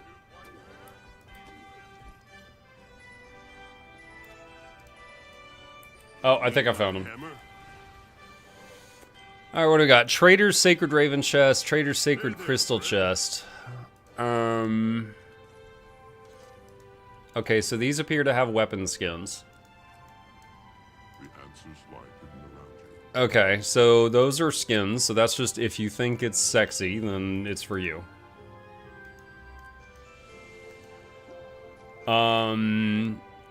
Or do not buy any of the Living World Season 4 stuff. You do not need to buy that here. Legendary shards can be useful if you're working on making legendaries. Exchange vouchers are... That's 10 Jawbreakers is pretty expensive, but exchange vouchers are useful if you're all doing a legendary and it's like go do a dungeon and you don't want to do the dungeon. You can use the voucher to usually skip the dungeon. But 10 Jawbreakers is a lot.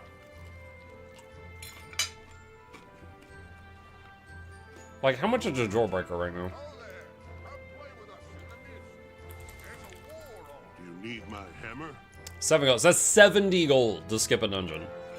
I don't know if that's worth. What can I do for you? No mystic coins? I don't see any. Greetings. So, I would say... This is... Let me see here. Alright. Hell no, hell no, hell no, hell no, hell no, hell no, hell no. This is maybe, it's quite expensive. This, if you're working on legendaries, could save you money. And these are if you think they're sexy. Boom, there you go. That's it. That's my thoughts.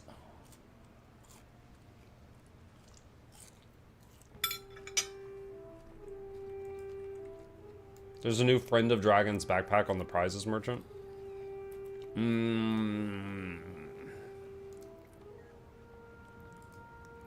Uncrowned Legends.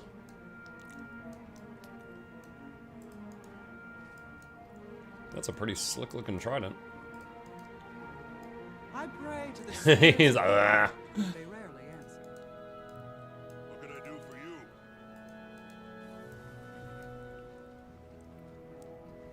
Life is a trial. Court of the judge and court of the jury. Some of these are pretty cool. The spirits of the wild welcome Oh yeah, I forgot about the holographic precursors. Oh there! Come play with us in the mist. There's a war on. Oops. Yeah, there's certainly a few nice things here. Homestead recipes. Plush Primo. Bear totem, leopard totem, raven totem, wolf totem.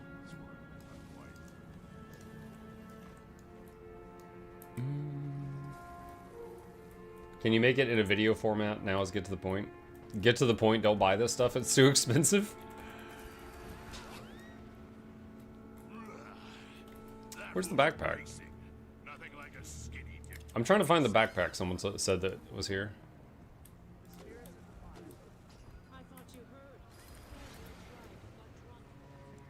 Plush Primo. That's Primor. We finally know what Primordus's body looks like after all these years. He's mucking obese.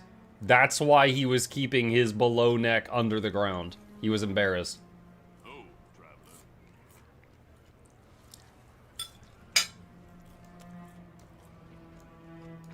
I'll buy it for the achievement. If you need it, I have it. I think I missed Morty, whenever this was.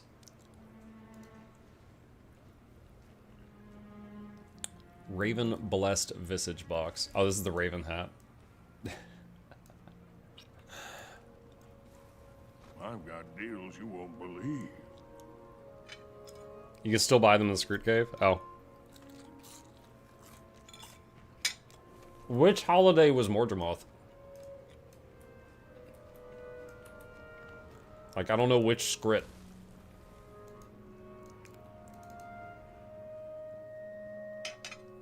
There's a Bear Blessed Elm. Yeah, we saw it earlier.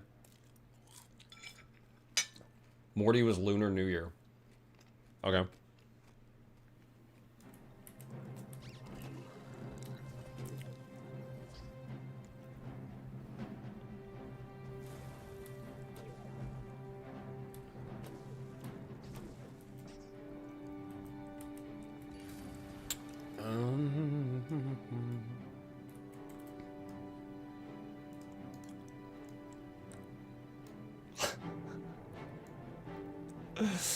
Oh man, he's goofy looking.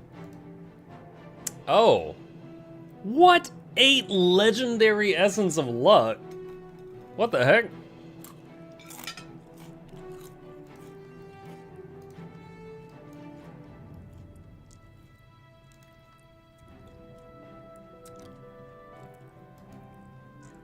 Wizard's Vault.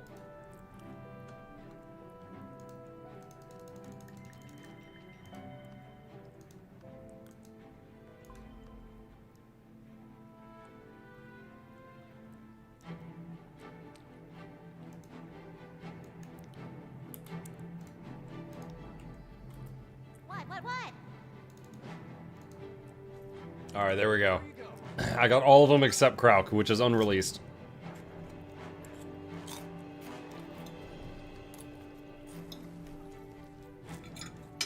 Don't you only have access to the Wizard's Vault if it's the, if you own the most recent expansion? So if you don't have that, you gotta wait until the next Lunar New Year, I guess. Here, take it.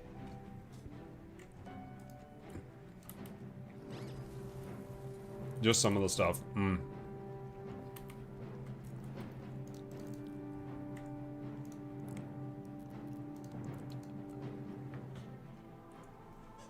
Just the rewards up top are locked out. And the legendary starter kit.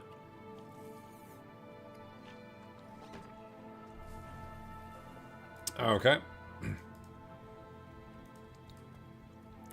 Let's see. I'm curious if anyone, just a moment.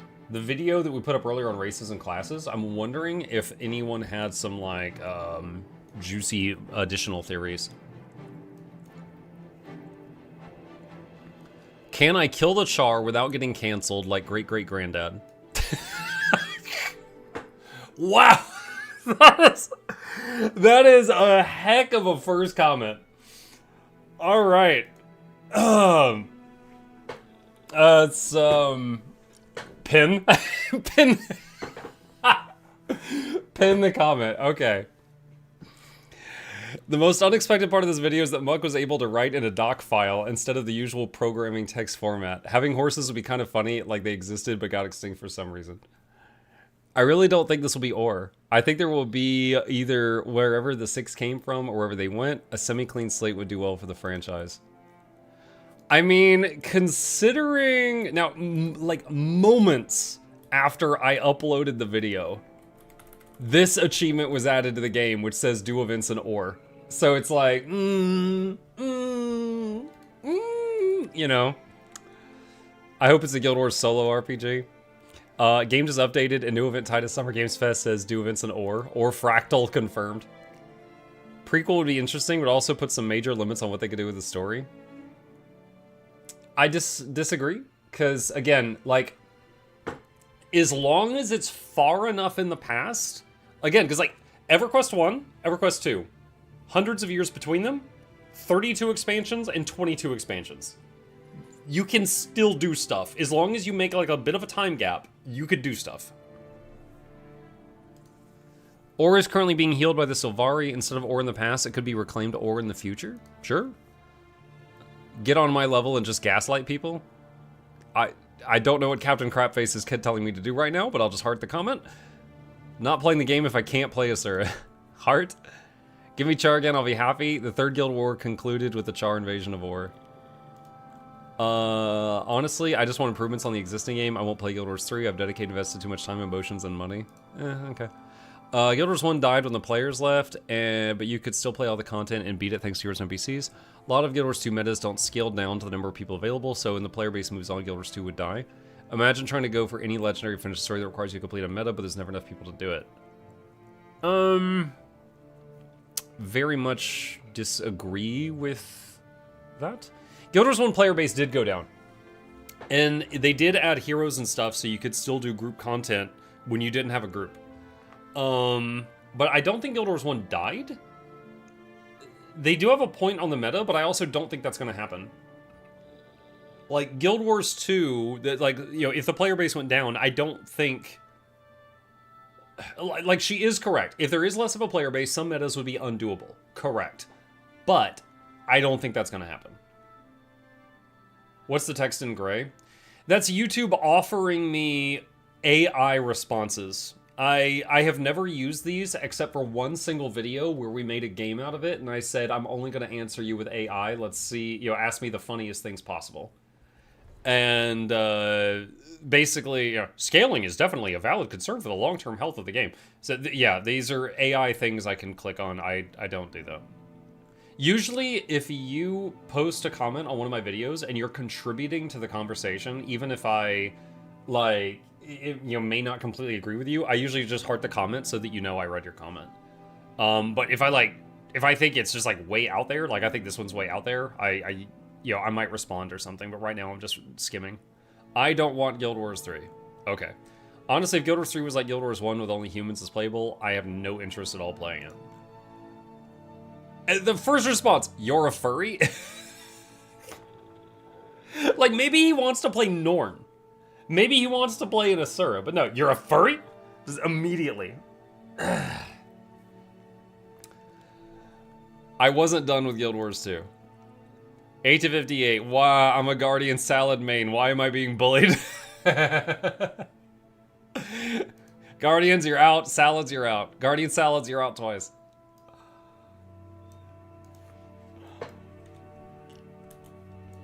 Like, the poor guy just wanted to play an elf or a dwarf, and they're like, shut up, furry.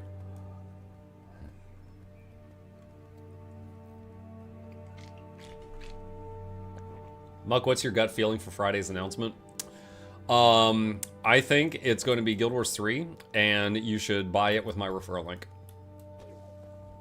I actually don't have a referral link for it, but I hope to get one.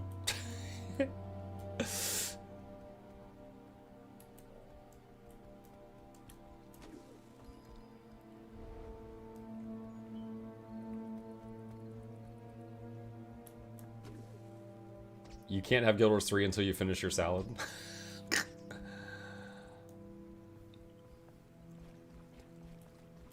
How would you feel about them adding controller support and a console version? Fine with that.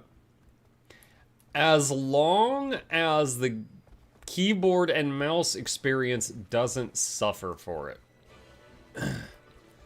There is so many times I've played a game that it started on controller and then they adapted it for KBM, and you can tell. It's kind of like you order something without pickles and they put it on there by mistake and then they took the pickles off, and it's like the juices have already soaked into everything, and it's like you can freaking tell. Man, like, God. Like, the worst is what I call the item wheel. If your game has an inventory where it's like, you've got next item, next item, next item, and use item, then that's the item wheel. Elden Ring has it, you know, Horizon Zero Dawn, and, oh god, what else? God of War, and it's just freaking annoying. It's like, dude, I want my health potion to have a button. I don't want to have to go next, next, next, next, next, next, next, use health potion, too late, I'm dead.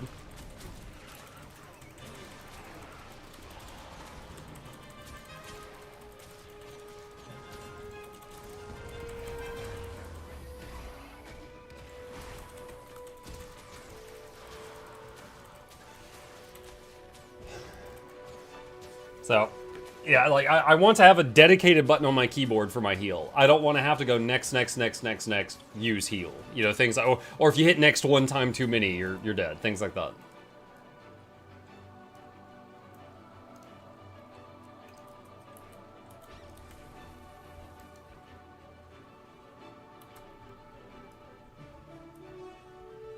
Poor Rev picked a fight they couldn't win. I was surprised he opened with a pounce and not with the harpoon that dismounts me. Like, he wanted to fight, but the opener was odd.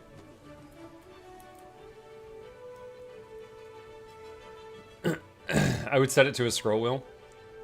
There's something I have said many times in various games, and I'll say it again here. A game can have great controls or great ability to rebind things, and I'm fine. But if your game has terrible controls, or you cannot rebind them very well, I'm gonna call it out. You know? I've played a handful of games where the controls were bad, and I went to rebind them, and it does allow rebinding, but you can't use, like, mouse button 4. You know? Like, the game won't let you use mouse button 4 and 5. Or the game does not allow you to use modifiers. Like, you can't do Alt 1. And I'm just like, ugh. Back to the Stone Age here.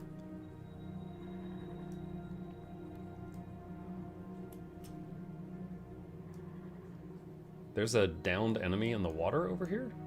Oh, there's a bunch of people in the water over here. What's going on?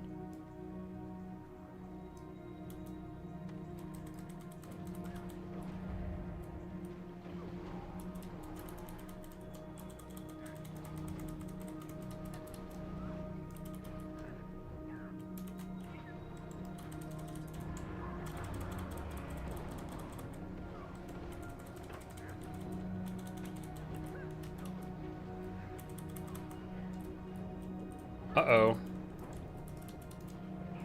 Oh, no!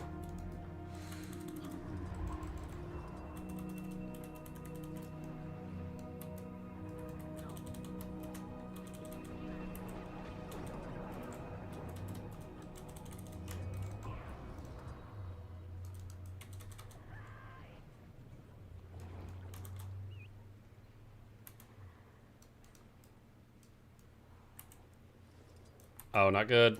Not good.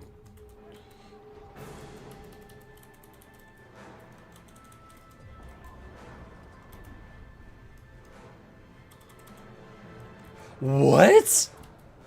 That move is supposed to knock me away from my target, and it knocked me toward them.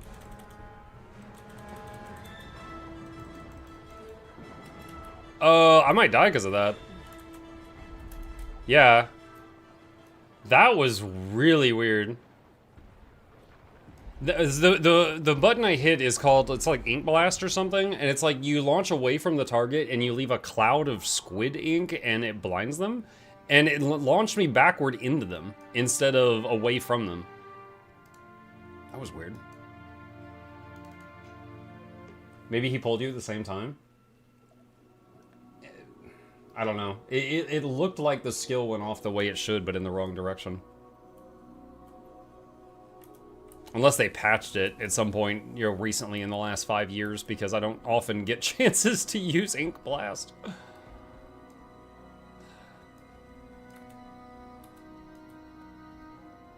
It's like, oh yeah, they just recently updated this 5 years ago. I love that you know the underwater skills. Dude, I honestly think the underwater combat in Guild Wars 2 is so freaking fun. You just don't get often chances to do it. Like, the ability to... Like, the one guy that I killed in that battle, I threw a school of piranha at him. Like, that's so funny. Like, just Aquaman, like, just eat him. It's just, ah!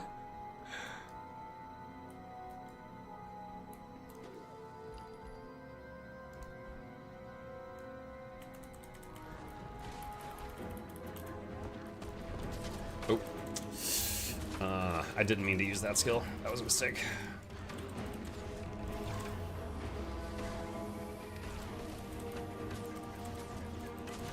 What's the most played content in Guild Wars 2? PvE. But PvE encompasses a very large umbrella. Because PvE is open world, and also raids, and also strikes, and also fractals, and also dungeons, and also dragon response missions, and also the personal story. I would say the thing that has the most people in it is probably open world.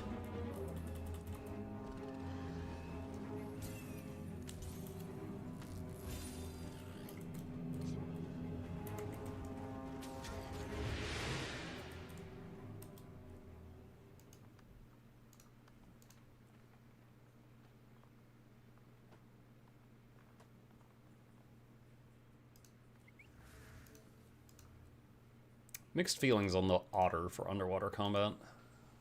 I could change it.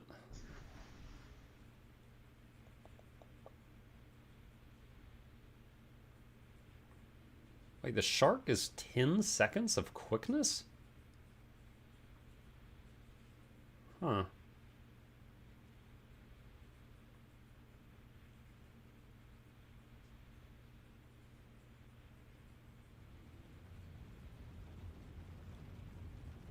Wait, what? Carry and Devour gives regeneration underwater. What? On land, he just shoots spikes at people.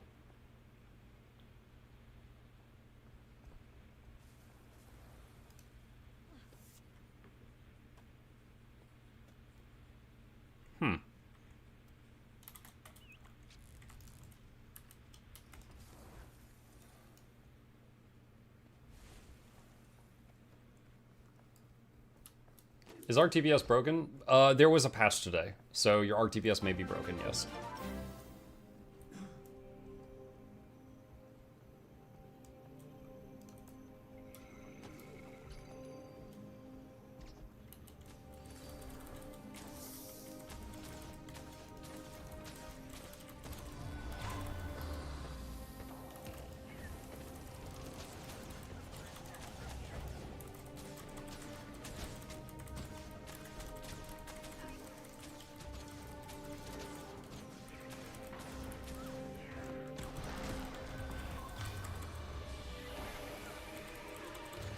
Ah, they disabled projectiles.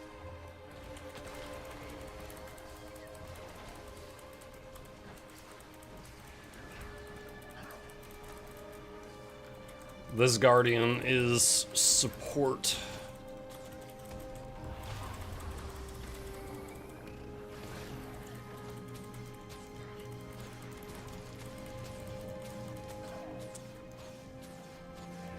And to save it. Are we fighting double support right now?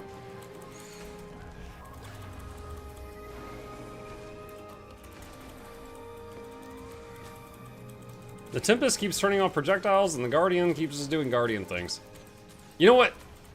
The thing I'm #1 looking forward to in Guild Wars 3 right now, in my headcanon, is the Guardians are gone.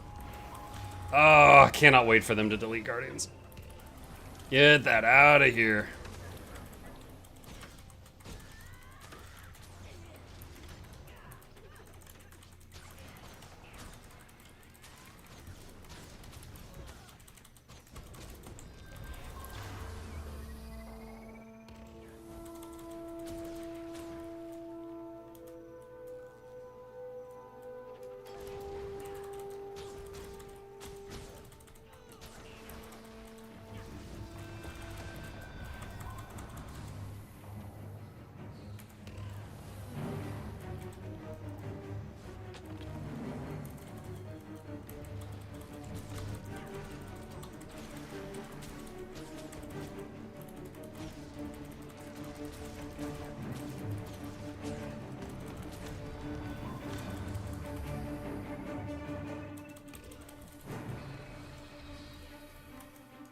Did he run away?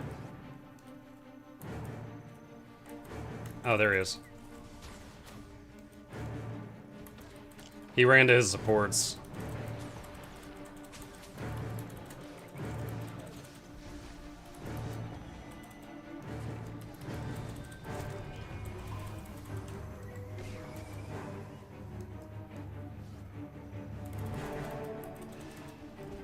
Yeah, probably dead here. I was doing okay versus any one of them, but not all three at once.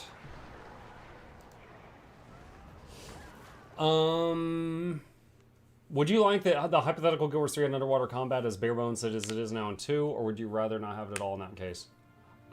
I think the underwater combat in Guild Wars 2 is very good. If there was a Guild Wars 3, at launch, I would love for it to have Guild Wars 2 underwater combat, and then them not abandon it and build on it as the game progresses. In this fantasy example, I would love for it to exist, and I would love for them to, add onto it and not just leave it as time goes on.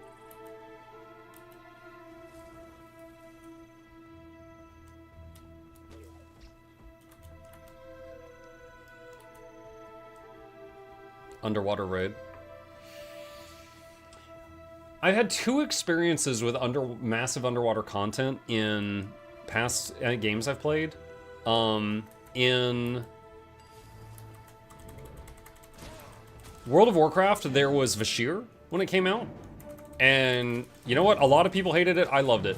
Vashir was one of 2 zones you could level in what was it? Cataclysm, I think?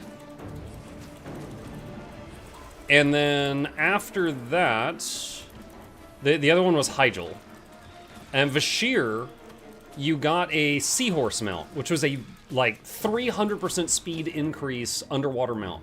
Which, because the whole zone was underwater, it was effectively like a flying mount, because you had full 3-dimensional movement. And the other one was in EverQuest. There was it was more of a dungeon than a raid, but there was a really tough raid. EverQuest did this thing where some zones would just have a 40-man boss just spawn from time to time. Kind of like our world bosses, but they would be very, very strong. And anyway, they did a dungeon/raid called Kedge Keep. Whole thing was underwater. And the thing was, unlike in Guild Wars 2, you did have to deal with breath bars in EverQuest. And there was spells that could give you underwater breathing for a limited time. But the thing was, the final boss in there would occasionally hit your raid with Mass Dispel. So everyone would start drowning. And so you would have people on assignments for after the Dispel, you put underwater breathing on groups 1 and 2, you do 3 and 4, etc. Because that was a mechanic you had to deal with. And, a lot of EverQuest players remember, it was a very memorable dungeon/raid. Now, I don't know how popular it was. I don't have the numbers or anything, but it's something I remember. Fishbone earring. Have a fun stream. See ya, goddess.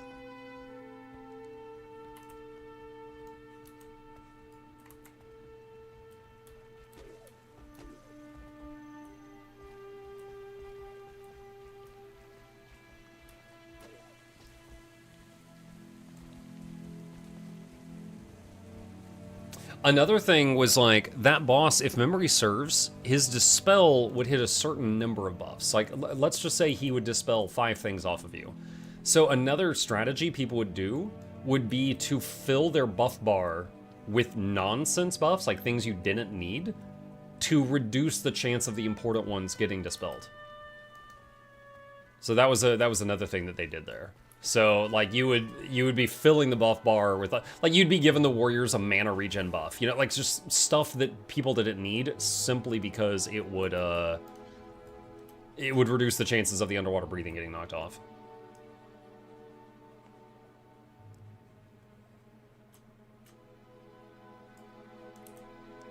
Let me see. So, okay, Ink Blast. Retreat backward, leaving a blinding trail in your wake. See, maybe I misremembered this. So if this always sends you backward, then I gotta do about face with it when I hit it. Shortbow 3 was the skill that I thought it was similar to. In Shortbow 3, if you have a target, look, I'm gonna target that guy, and I'm gonna run this way, and I'm gonna hit 3. and it launches me away from that guy. I thought Ink Blast worked like that. It seems like that might not be the case. In that case, we'll just have to about face it. Oh, hello.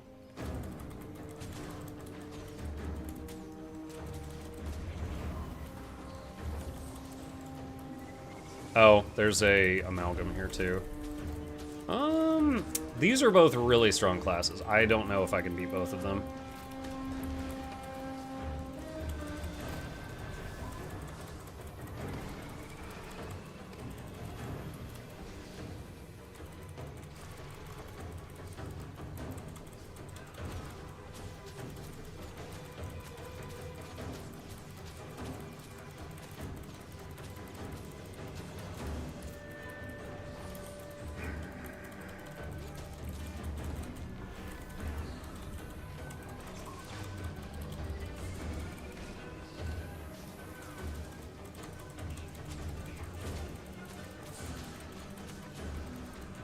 Oh, magnetic aura. He's reflecting on my stuff.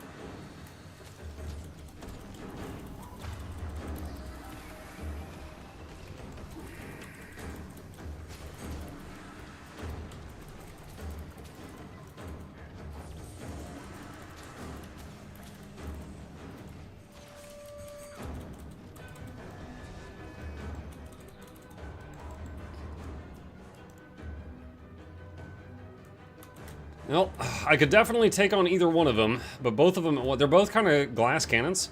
So if one of them's got me locked down, the other one can just unload on me, which is very painful.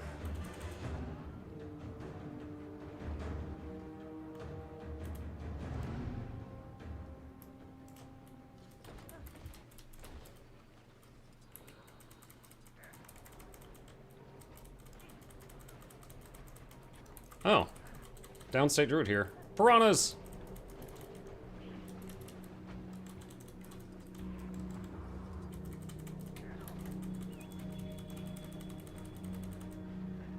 Alright, that's a kill. Is this a guard? Yeah, I've got a bunch of guards on me right now.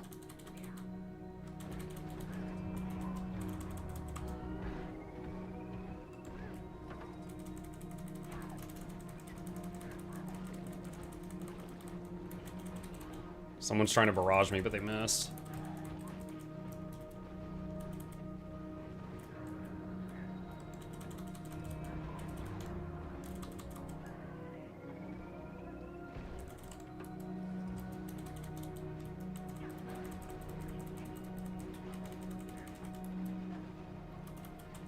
Dude, I feel like I'm in like one of those James Bond movies where you're like under the water and people are like shooting in the water and the bullets just kind of stop after 6 feet. Like there's so many arrows coming down at me. What the hell?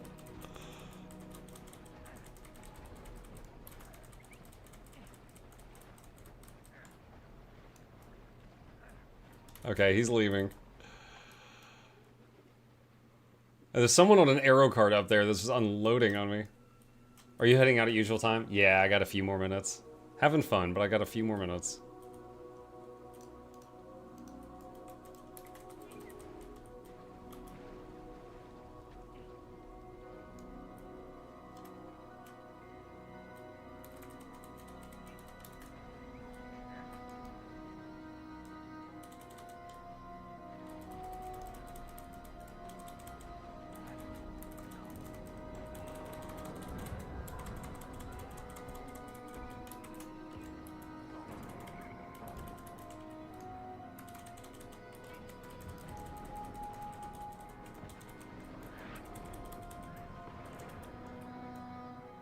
God, dude, this is so crazy. There's so much going on.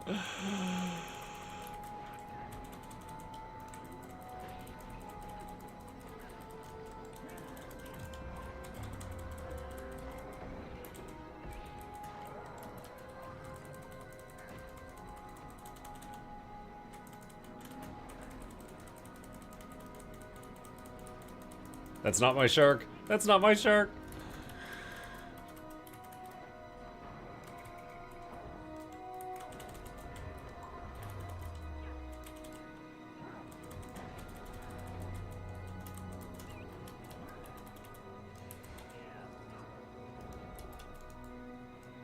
Ah, dang. It's just too much damage between the two of them. Alright, GG.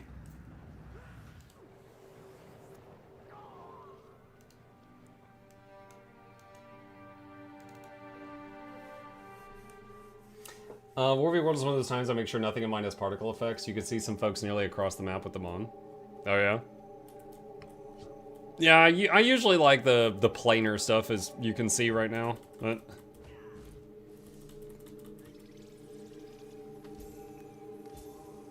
Muck, blink 5 times fast if it's Guild Wars 3 and you can't say because of NDA. What? Suddenly I'm blinking manually.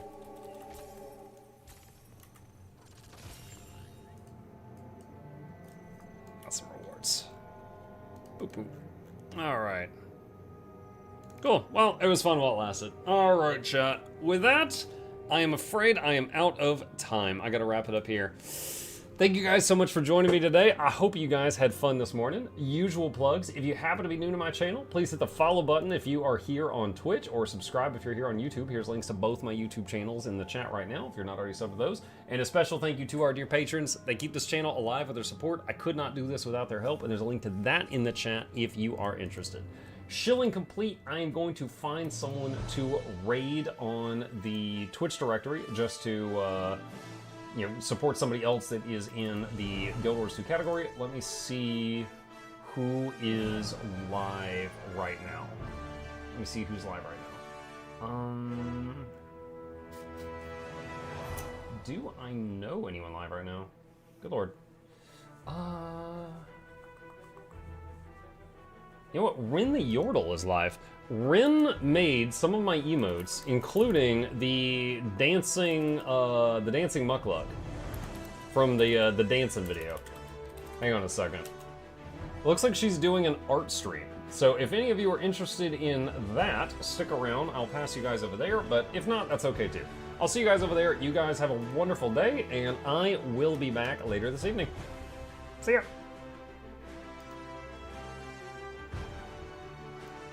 This is not quite here in the sky's blue. Fuck! Thank you for